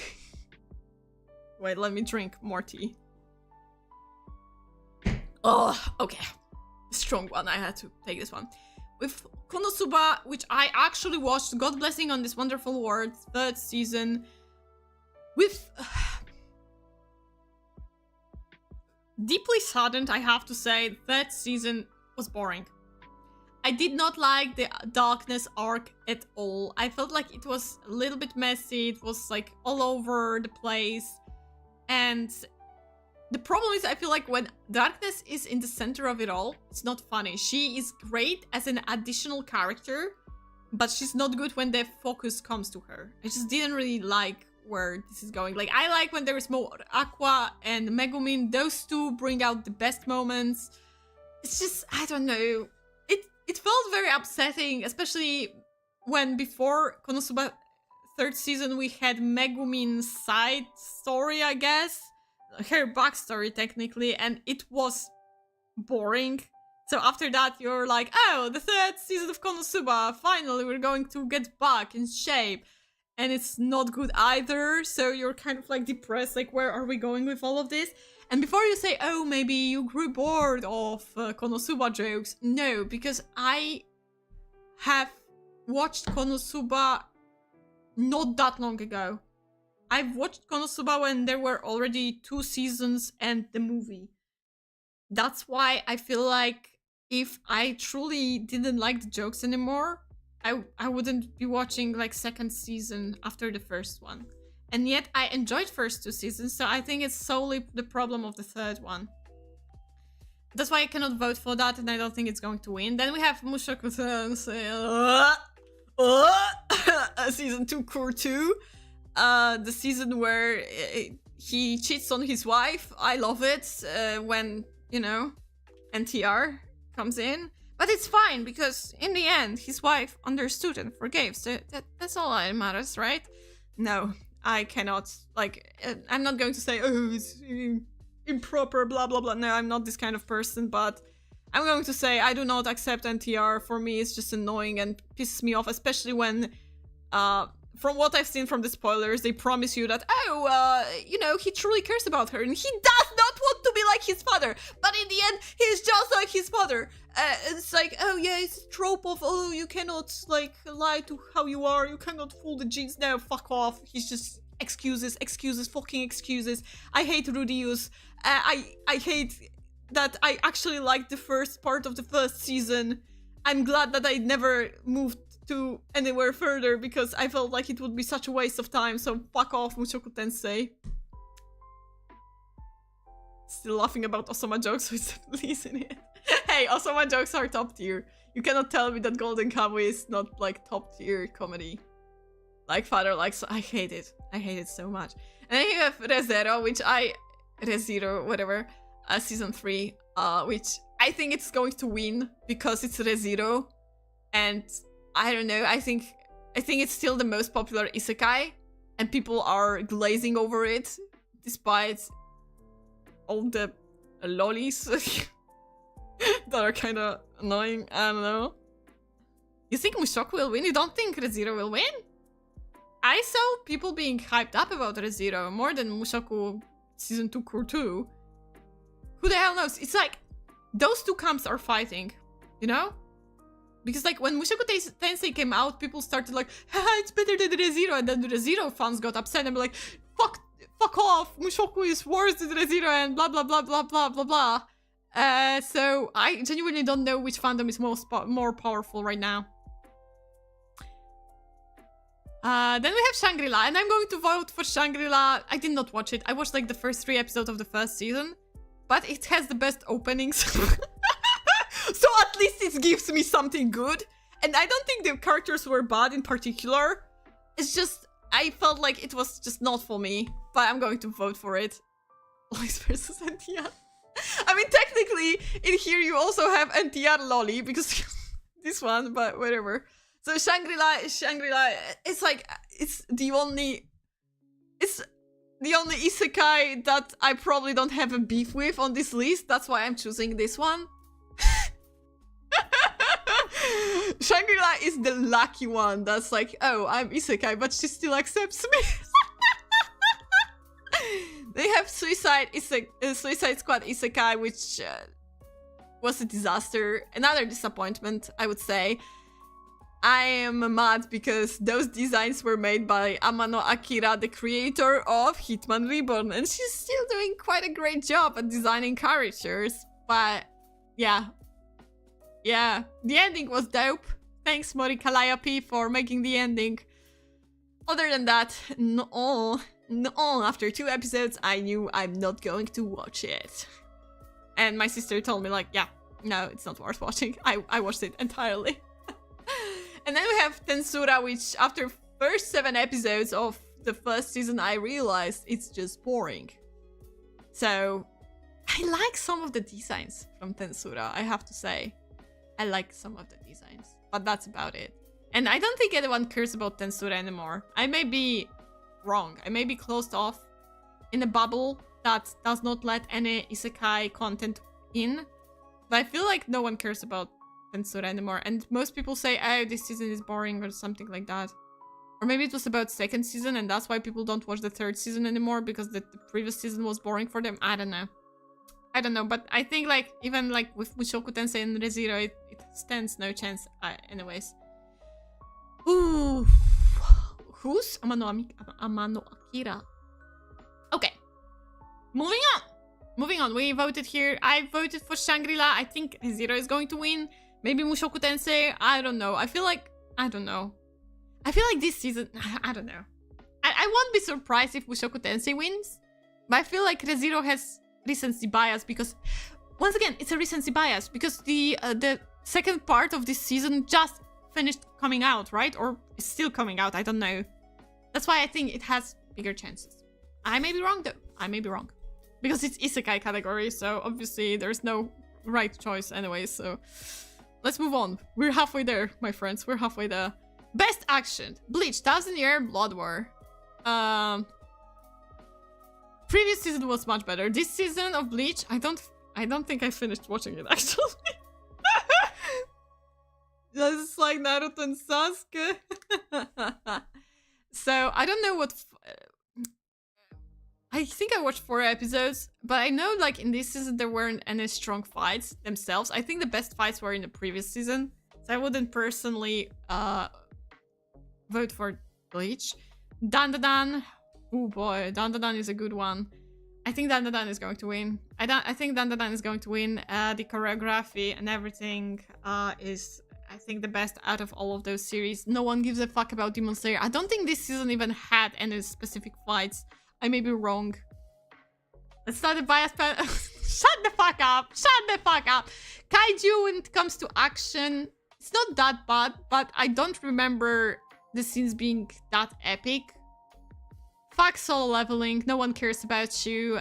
They are going to glaze that, oh, this scene was epic. No. The most epic scenes were in the first 2 episodes. After that, nothing was cool in Solo Leveling. And I'm going to vote for Windbreaker because fuck you, this is the only category that lets me vote for my boys. So even though I know there's no chance they're going to win, which, to be fair, I think after Dandadan, Windbreaker has the best animated scenes when it comes to fighting, when it comes to action. So I don't think it is the best, but it's the second best. Because it's the only place where I can vote for my boys. I'm going to put it here. I don't care. Okay, let's move on because this breaks my heart. I cannot look at my boys. I cannot look at them. Copium. What do you mean copium? Tell me what anime from this list other than Dandadan has better action? Tell me. You're telling me Soul Leveling was better? Probably people will say Demon Slayer. I don't give a fuck. In this season there was no good fights. I didn't see any single sequence that people were hyping. Fuck Demon fans. They're stupid anyway. I mean, they're still kind of better than Soul Leveling fans, but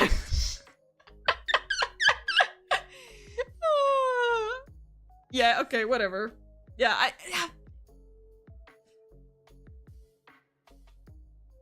I said what I said. I think Windbreaker had the best choreography when it comes to martial arts.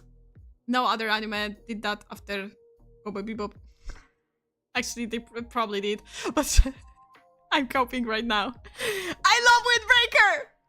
I love them. Okay. Best comedy. Oh boy. I mean, Windbreaker is good, but the action isn't that fantastic. I mean, as an action show, I gotta say, like, Windbreaker is more of a slice of life. If I had to, like, give a genre to Windbreaker, the strongest point of Windbreaker is the slice of life aspect, not the action. Yeah, but I don't care, because it's Windbreaker. And if those fuckers that watch Solo Leveling have so many chances to vote, let me vote for this one at least. Let me vote for this one. But when it comes to, like, 2 great fights, you can say the same thing about Bleach. They could have been, like, maximum 2 great fights in this season. And same with Demon Slayer. There were, like, I don't think there were even, like, 2 fights altogether. I think technically the most fights there were would be in Kaiju, I think. Like, if we were to say, like, which one was the most action-packed, I would say it was Kaiju. Here was, like, a lot of training and talking. A lot of talking. Technically, I think, like, Kaiju and Dandadan had the most action sequence. If we were to talk about, like, the numbers of fights, Windbreaker isn't, like, that far behind any of those. Yeah. I understand what you mean. It's like, because it's, like, action genre. As action genre, I think Windbreaker is more of a slice of life genre. Right? So I understand that. I think that's what your point was, right? So if I had to, like, choose action, I'd probably go for Dandadan, and I still think it's like the only right answer. Kaiju was fine as well. There were some hype moments. There was fights category when Breaker should be second. Yeah, with fights, yeah. action itself, probably Dandadan and Kaiju are the strongest one here. Yeah. But once again, it's the only category I can vote for them, so I'm going to vote for them. I don't care. You know, sometimes you have to vote where your heart tells you to vote. So this is this one. This is this one moment where I do that. Best comedy now. Dungeon Meshi, which is not only comedy but also like a fantasy setup and a little bit of a drama here and there. Character building, wonderful show. And genuinely, out of all those, I have no other choice but to vote for Delicious in Dungeon. I don't think it's that comedy heavy. At the beginning it is, but the further we go on, it's more focused on the story building rather than like comical moments. So it's maybe not the best comedy, but just, as I said, Konosuba was disappointing. It was just boring to watch. Mashle, as much as I am fond of this series, once again, in the format of anime, it just doesn't work that well. I like reading the manga. I had fun reading the manga, but when I'm watching the anime, it can be kind of boring. The pacing of the jokes isn't all that great.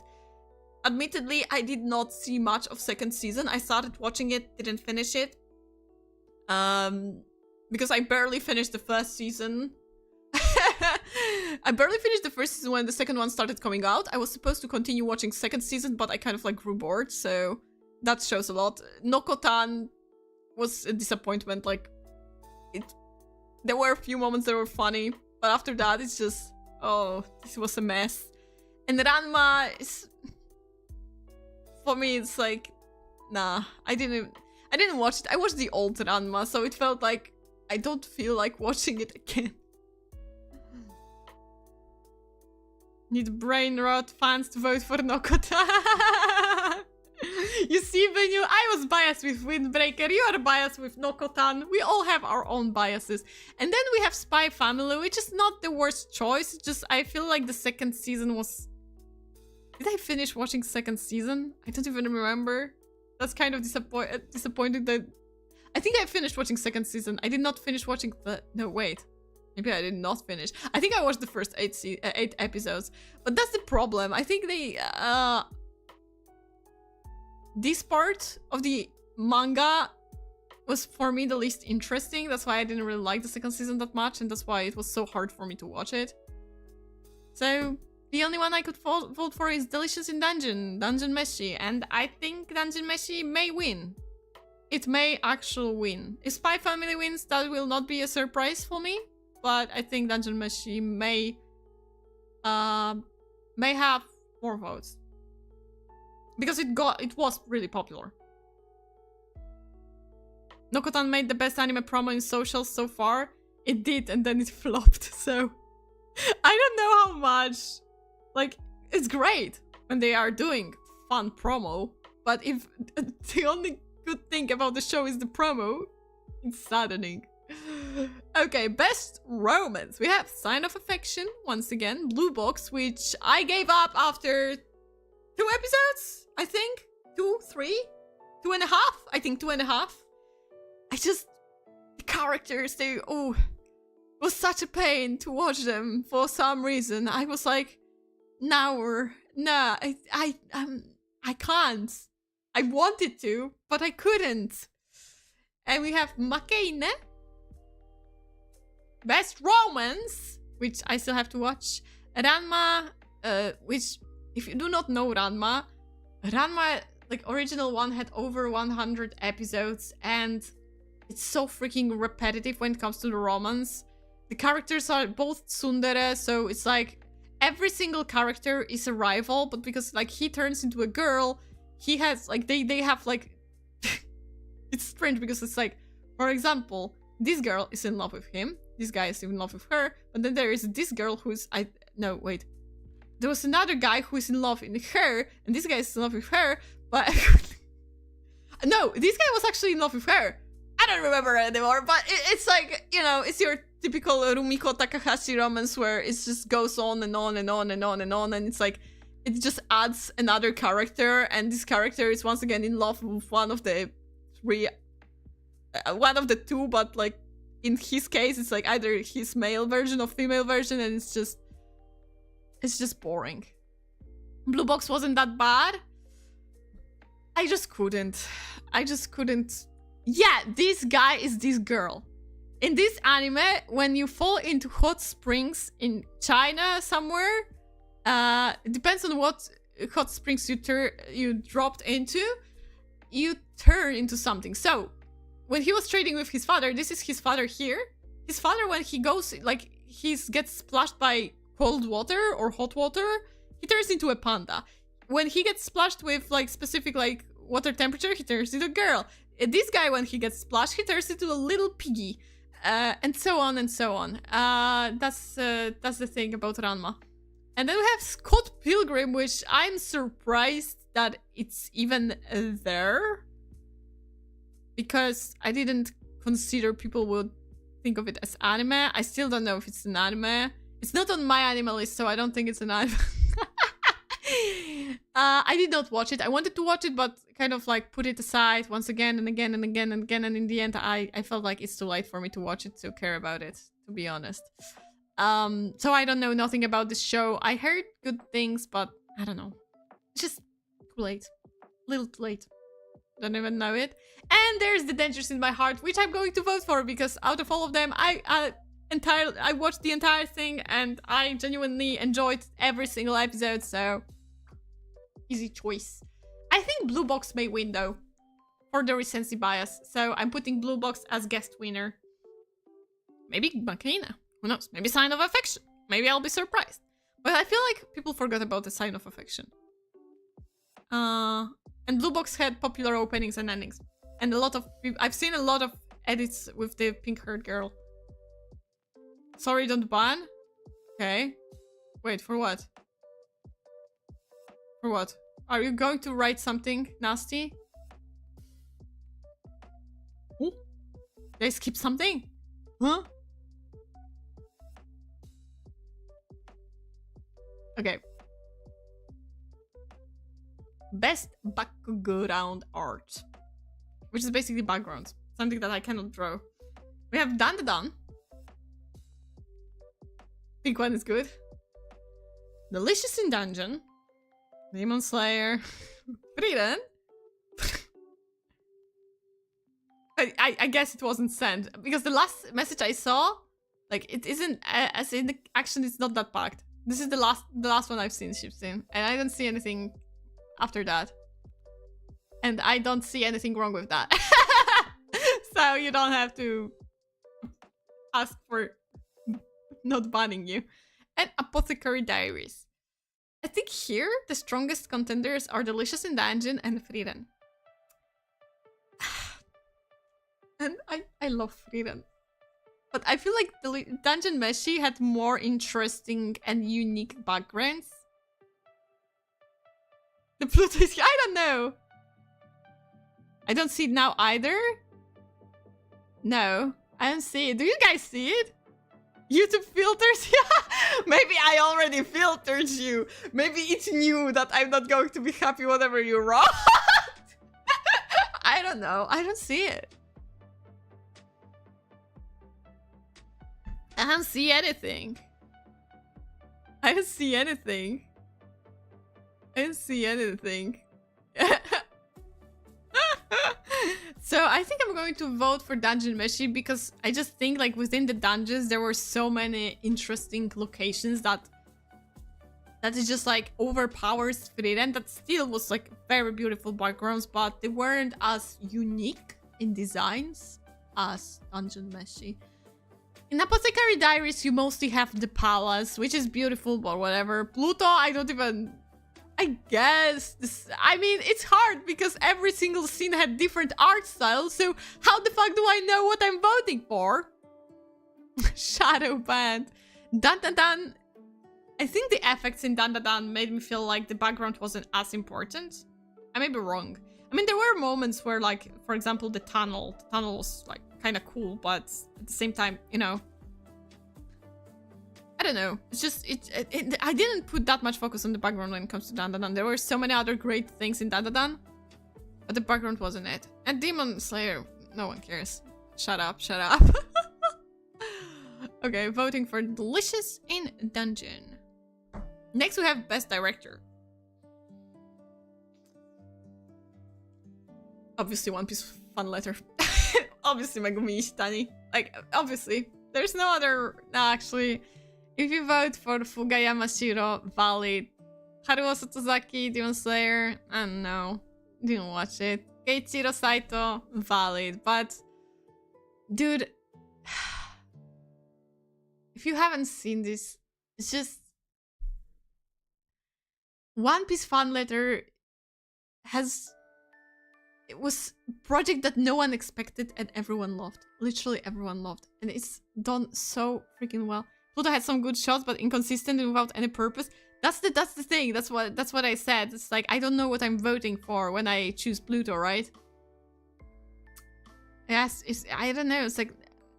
Apothecary Diaries, I don't think it was any special. Like, when I see Dandadan and Frieren, I can see the uniqueness. In Apothecary Diaries, I don't see that.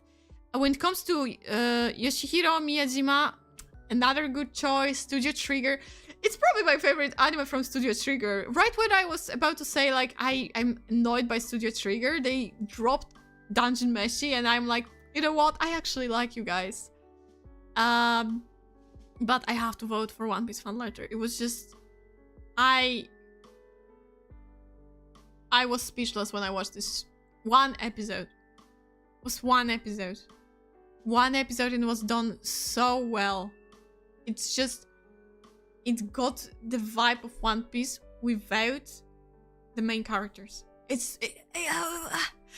Dude, the perspective of the Marines in the Ines lobby. Oh, it was, I'm sorry, in Marineford. Oh my god.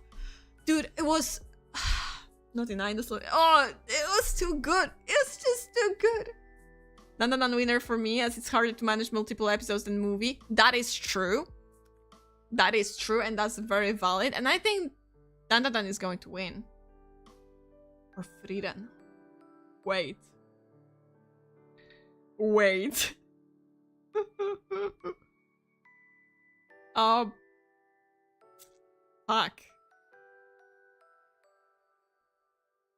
I think, yeah, Fugaya. Shit, it's hard. Man, it's hard. Damn, it's hard. I mean, I'm still voting for this one. That's no brainer for me. It has a chance to win. I think it has a chance to win. But,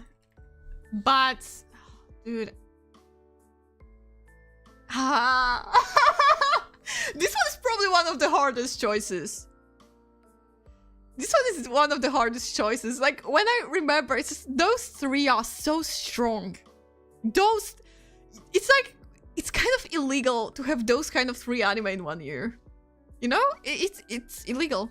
It's illegal. It should be illegal. And then you have something like One Piece fan letter as a project. And Shipsin is right. It's obviously easier to set up one episode only when you know that you won't have to like build up any story after that, obviously. But it also took a lot of skill to set up this one episode with brand new characters. And they had to design all the characters on their own, because all of them are original characters. So not only you had to... There was no source material in comparison to Dandadan or Frieren or Dungeon Meshi, right? Or the other two that I'm not even considering, because they're just too weak in comparison to the others. That's why the directory did not only go for how they should animate, they had to write the script from the beginning. They had to do the storyboards without any manga to base on it, right? That's why, even though like it was only the one episode, there were many different aspects that they had to think deeper on in comparison to the anime that is based on the manga. That's all I wanted to add. Moving on! Best character design. Okay, Kaiju, definitely not Kaiju! Fuck Demon Slayer, it's already 5th season. Apothecary Diaries, I don't think the designs... I mean, I don't think they're that unique. And then we leave with the big three. Why is it always you three? Why is it always you three? Have fun. Need to do something with your internal clock. Okay, it's fine, Anushki.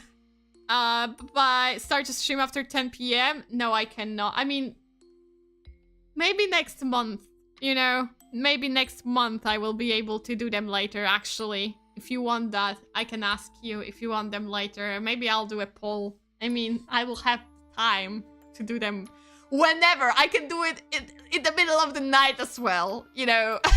Next month. We'll see. We'll see. But only starting next month. Sorry, I had to change my position and my model went berserk. Okay. Okay, Frieren, I like the designs, but they're pretty simple. So let's cut out Frieren, okay? Let's cut out It's hard for me, but I think in comparison to Dandadan and Dungeon Meshi, the designs are not as unique. They work within the universe. I really like them. In the middle of the night sounds great, thanks. You're welcome. Don't take it seriously though. And then we have Dandadan and Dungeon Meshi.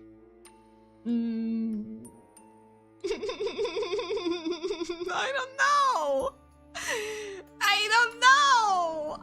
The heart tells me Dungeon Meshi because, you know, they're all different kinds of race. But then again, you had the aliens and the ghosts.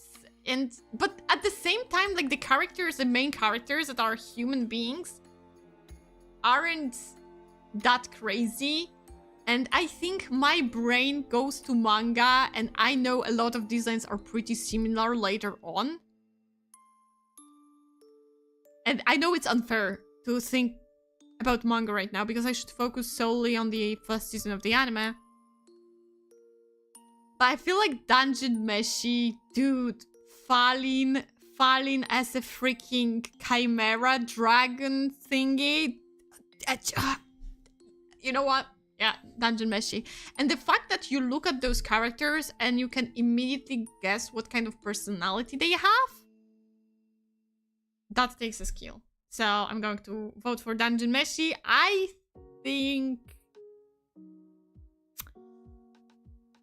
Dandadan will win though. I have a feeling Dandadan will win. I think. I was like confused because like I don't know how much you can hear the soundtrack that I played in the background, but like is it Minecraft playing? And yes, it is lo-fi Minecraft. Okay, moving on. Best animation. Well, definitely not Kaiju. Definitely not Solo Leveling. I don't care about Demon Slayer as much as they're going to glaze UFO table, the best, goated, blah blah blah. I didn't see any scenes from this season at all. And then we have Dandadan, Frieren, and Dungeon Meshi. And Dungeon Meshi was pretty constant with the animation. It had like 2 or 3 moments where I was like, whoa, that's dope.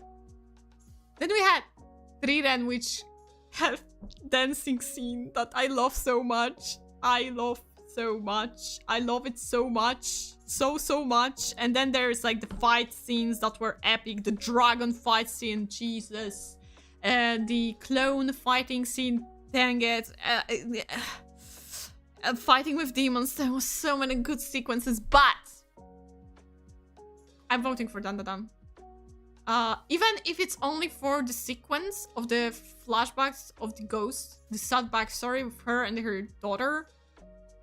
But not only that, like the first fight with Terrible Granny, so many good sequences. Even when like they run away in this funky little style, it's just, you know, it seems right to vote for Dandadan. I think it was animation wise, it was most unique and it was most constant with like the surprise. Frieren had a lot of moments where they could take it simple, take it easy. Same with Dungeon Meshi. Dandadan filled with emotions, like very dynamic emotions. So I think Dandadan definitely deserves the win. I'm going to guess that possibly possibly Frieren may win here. Possibly. I hope Dandadan will win. But there's a chance that Frieren may win as well. Yeah, so the exact opposite from me, Benyu. And then we have Best Original Anime. Ooh. Okay, I've seen surprisingly most of them. Butchigiri. Butchigiri is anime. Oh boy. It's one of those delinquent anime that I was like very hyped about, but this son of a bitch is like one of the worst protagonists ever. There was no redeeming qualities to this character. They didn't even try. You know what? Actually, I feel a little bit sad that Butchigiri wasn't nominated for backgrounds, because the backgrounds were great. It was like mixing up Japanese environment with kind of like stylistic from India, I would say. It's a goddamn awful show. Don't watch it. Terrible. Mappa, what the fuck did you do with this one? It has a good opening though. I really like the opening. But other than that, I would not. As a great fan of delinquents, this is a disappointment. This is a disgrace for the delinquent trope. Then we have Girls Band Cry that I did not see. I know it was CGI 3D. I mean 3D. It was 3D animated, but they had a very stylistic like 3D animation, which I respect Toei Animation for doing that. But I cannot vote for something that I didn't see anything other than like 2 scenes and an opening. Then I have Jellyfish that can't swim in the night, which I'm going to vote for. I think this anime had few of the issues. I didn't like it like entirely. Like, I cannot say like it was great anime, but it was very pleasant to watch. I really liked that. I kind of wish that they had more moments together. I really did. Like, I hoped for a little bit more. Sue me. I think sometimes there were moments where they were supposed to be like a little bit tragic, but it feels like too direct. It's like, I'm always going to be a fan of show don't tell, and this show at certain points told us more than it showed us, and it was a shame because I feel it could have been much better if they just kept it quiet sometimes, you know? You think Girls Band Cry will win this category though? Maybe. There is a chance in that, and I think this is something like I also am going to vote for. Wait, because I didn't feel that one. I see I was unprepared for that. I'm going to vote for Jellyfish because I watched this one. But I've heard some things about Girls Bond Cry, and those things were quite positive. But don't worry, Benyu. I think next season or the season after, there's going to be like 2 or 3. I've seen at least 3 Girls Love anime being announced, so we may get something good. Hopefully. Then we have Metallic Rug, which it was a mess. I wanted to like it. I really wanted to like it, but it didn't know where it wanted to go. The story was a mess. The characters did random things. I didn't know what was happening half of this show. I couldn't be able to vote for that. Then we have Ninja Kamui, which I watched like first 7 episodes and then I couldn't continue. It felt so cliche, so repetitive. You know, imagine a Hollywood action-packed movie where the family of the main character is killed, so he's going rampage on revenge. That's basically what you get. It's like one-on-one, all those movies. It's just boring. And just, you know what's going to happen next. And then we have Train to the End of the World. I've watched first episode, got very confused. I think it could have been good, but it's just something went wrong here. To the point that I just didn't know if I want to watch it. There were elements that made me feel like, nah, that's not it. And seeing how no one talked about this show only convinced me that it was nothing that interesting in the end. And it's a shame, because I feel like if they went more bizarre with the series, it could have been pretty good. The animation. Okay, we have a few more categories. Best new series, and it's going to be the same with best anime probably. Dan, Delicious in Dungeon, Frieren, Kaiju, Soul Leveling, and Apothecary Tales.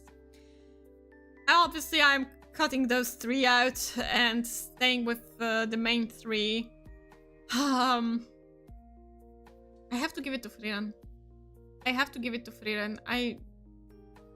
And I think Frieren is going to win this one. Frieren got on top of the shows, top of the My Anime list. It's #1 for a reason. I think it's just a story that just can invest anyone, really. While Dan is very specific anime, and Delicious in Dungeon has some elements of like those typical anime-esque style of animation, Frieren keeps it simple. Frieren keeps it beautiful, and it's just your pure fantasy world in the best version you could get. That's why I believe it's not going to be a surprise, the final category as well. For me, it's just no-brainer. It has to be Frieren. Oshinoko was in the best anime? Shut the fuck up. No, it wasn't. What are you talking about? Is it? Best continuing series, so sequel. Hero Academia, what you're doing here? You do not deserve to be here, my friend. Bleach, this season, I feel like Bleach fans are happy that they're getting season after season, but for me, it's not the same anymore. There are some moments where I feel like, oh my god, I feel like I'm back in primary school when I was watching first episodes. But then it goes back to the heavy action-packed moments or just talking about boring shit, and I'm like, oh, right, it's Bleach. So not really. Demon Slayer. Once again, I don't think anyone cares about Demon Slayer anymore. The hype died. People don't care anymore. I hope they don't care, because I don't want Demon Slayer to win any more awards. Because in the end, Demon Slayer, all it's good about is the soundtrack and the animation. But once again, it's yet another season of soundtrack and animation. How much can we like go away with it? How much they can go away with it? Bleach got good opening ending. The recent ones I didn't really vibe with that well. Hero Academia, only the most desperate ones are still watching season 7. It's season 7! You want to watch something in My Hero Academia universe, watch Vigilantes that are coming out right now. It's actually genuinely fun. The characters are much more interesting and fun to watch. And if you miss some of the best characters, which are pro heroes like Aizawa and Present Mike, you get them in Vigilantes. So don't watch this, go watch Vigilantes instead. And of course there is One Piece, so I'm going to vote for One Piece. I'm going to vote for one. Shamelessly, I'm voting for One Piece because I love One Piece, and I will always say that I'm never going to stop glazing over One Piece. It's just there's no other series like One Piece. Oshinoko, yeah. I mean, genuinely, I think second season is more interesting than the first one. But you see, the only scenes that I watched were with Kana, because I think this arc of their stage play was the most fun that the manga presented us through the entire run of the manga. You like design of that idol girl from Vigilantes? She's Pop Step. Yeah, she's cute. She's extremely cute. She's extremely cute. I like her as well. And she's a cool character as well. And then we have Spy Family, which was a little bit underwhelming. So, yeah, One Piece it is. I don't know. What did you guys vote on? I feel like there's not that much of a choice because like the 7th season. Holy shit, I guess Oshinoko may win. I vote for One Piece and I think One Piece will win because unfortunately One Piece got so popular that the normies are watching it as well and they're annoying, and that's why like the One Piece fandom got annoying, and I'm annoyed at it as well. If you think I'm one of those who are like, oh my god, One Piece is the best all the time. No, I'm not. I mean, like, I enjoy it personally because I am emotionally attached to the characters in the story. And I believe Oda is one of the best writers of fiction ever. He beat J.K. Rowling in his earnings from One Piece, so that says a lot. Wouldn't vote at all, hopeless category. Okay, it's One Piece, shut up. Film of the year. We have Haikyuu the Dumpster Haikyuu the Dumpster Battle, which is basically reanimated in a movie format, one of the matches between Karasuno and Nekoma. It's fine, but it's just once again the same thing that you've already seen in anime, so why should I care that much? We have Look Back from Tatsuki Fujimoto, which is, oh my goodness, it's so good. It's so freaking good, and this is where my vote goes, and I think this is where the win will end up going to. I think Look Back deserves all the awards. I was surprised that it's on Amazon Prime, actually. Look Back Big W. Yeah.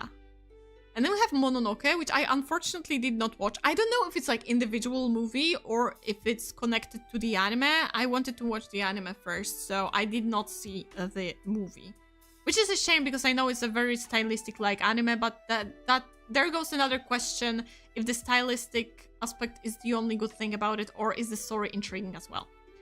And we have My Hero Academia. You know, I remember times where they said, oh, after the third movie, I think, or second, after the second movie, they said, there's not going to be any more Hero Academia movies. And then the third one came out, and then the fourth one came out, and I think the fifth one is coming out, or did come out, and I'm like, fucking liars. Why? The guy in red head in headband is kind of hot, though. Scared of vampires animation. Listen, Ban was actually good at how bad it was. Spy Family Code White. I watched the movie. I wasn't that impressed. It was fine. Just like family-friendly movie kind of thingy. I kind of cringed when there was like, oh, I have to poop because I ate something I shouldn't have eaten. And there was like the whole sequence of her having to poop, and I was like, oh. You know, I like Osama jokes, but somehow when kid makes it and within Spy Family and people like have different reactions to it, I'm like, nah, that's not how you make poop jokes. And there's The Colors Within, which is a cute movie, but it didn't stay with me for too long, so I don't know. It was fine, but it wasn't anything special. That's why I think Look Back is going to win, and this is where my vote went. And the last of the categories, or the most important anime of the year, and I told you it's the same. It's the same as like the new best new series. It's literally the same votes. It's literally the same contestants. I mean, not the votes. Frieden, once again, I don't think, as much as I love Dan, as much as I love Delicious in Dungeon, as much as I enjoyed Kaiju, and as much as I hate Solo Leveling, and I don't care as much about Apothecary Diaries, but it's fine. I think Frieden gave me something special that I have not felt for a long, long time. A special feeling. And this special feeling cannot be replaced. And I want to be grateful for this special feeling. Therefore, boring. I think Frieden is going to win once again. If Solo Leveling wins, once again, I'm going to make an entire video how I hate Solo Leveling. I'm going to make an entire video. It's going to get 1 million views and people will hate me and slander me on Twitter and I'm going to get cancelled. But I'm going to do it! Of course, if it wins like best anime or best whatever, I'm pretty sure it's going to win something. I don't want it to win anything though. It doesn't deserve anything. Okay, maybe with soundtrack I wouldn't be like, or opening, I wouldn't be like, oh my god, how dare you win? No, but story, something, nah. And that's all when it comes to my votes. I hope you were able to fill in your document as well if you want to later on see how much we fucked up and how much Solo Leveling fans are overpowered and are going to win something, or rather everything. Frieden wins. Hello, La Padre Gamer. Hi. I hope Frieden wins Anime of the Year at least. Because it deserves it. It definitely deserves it. Not like Dan Dan Dan or Delicious in Dungeons wouldn't deserve it. But I feel like after Delicious in Dungeon ends, so after second season, which has been announced, it's going to be a huge hit. Like, it's already very popular, but second season may bring out a lot of the best things from Dungeon Meshi, and I cannot wait for it to happen. Okay. I think that's going to be it for today. 2 hours, 20 minutes of the stream is quite a lot. I would say 2 hours, am I saying it right? Yeah, I'm saying it right. So thank you so much for joining me today on this, well, mostly just chatting stream. I hope you enjoyed today's YouTube short that was actually drawn by me. I try my best to do it every week for Windbreaker because that's how much I love this show. Will I be able to keep up? We'll see. What can I tell you more? Next stream will be on Monday. It's already planned out. It's going to be Everhood. I don't know if we're going to finish the game or not after the second stream. We will see. It may take one more stream. I will be able to tell after Monday's stream. Other than that, yeah, I have to work on other content, so I cannot invite you to anymore. I have a lot of things to do, so thank you so much for today. We will hear and see each other on Monday if you, of course, want. So, for now, goodbye, guys. Have a nice evening. Bye-bye.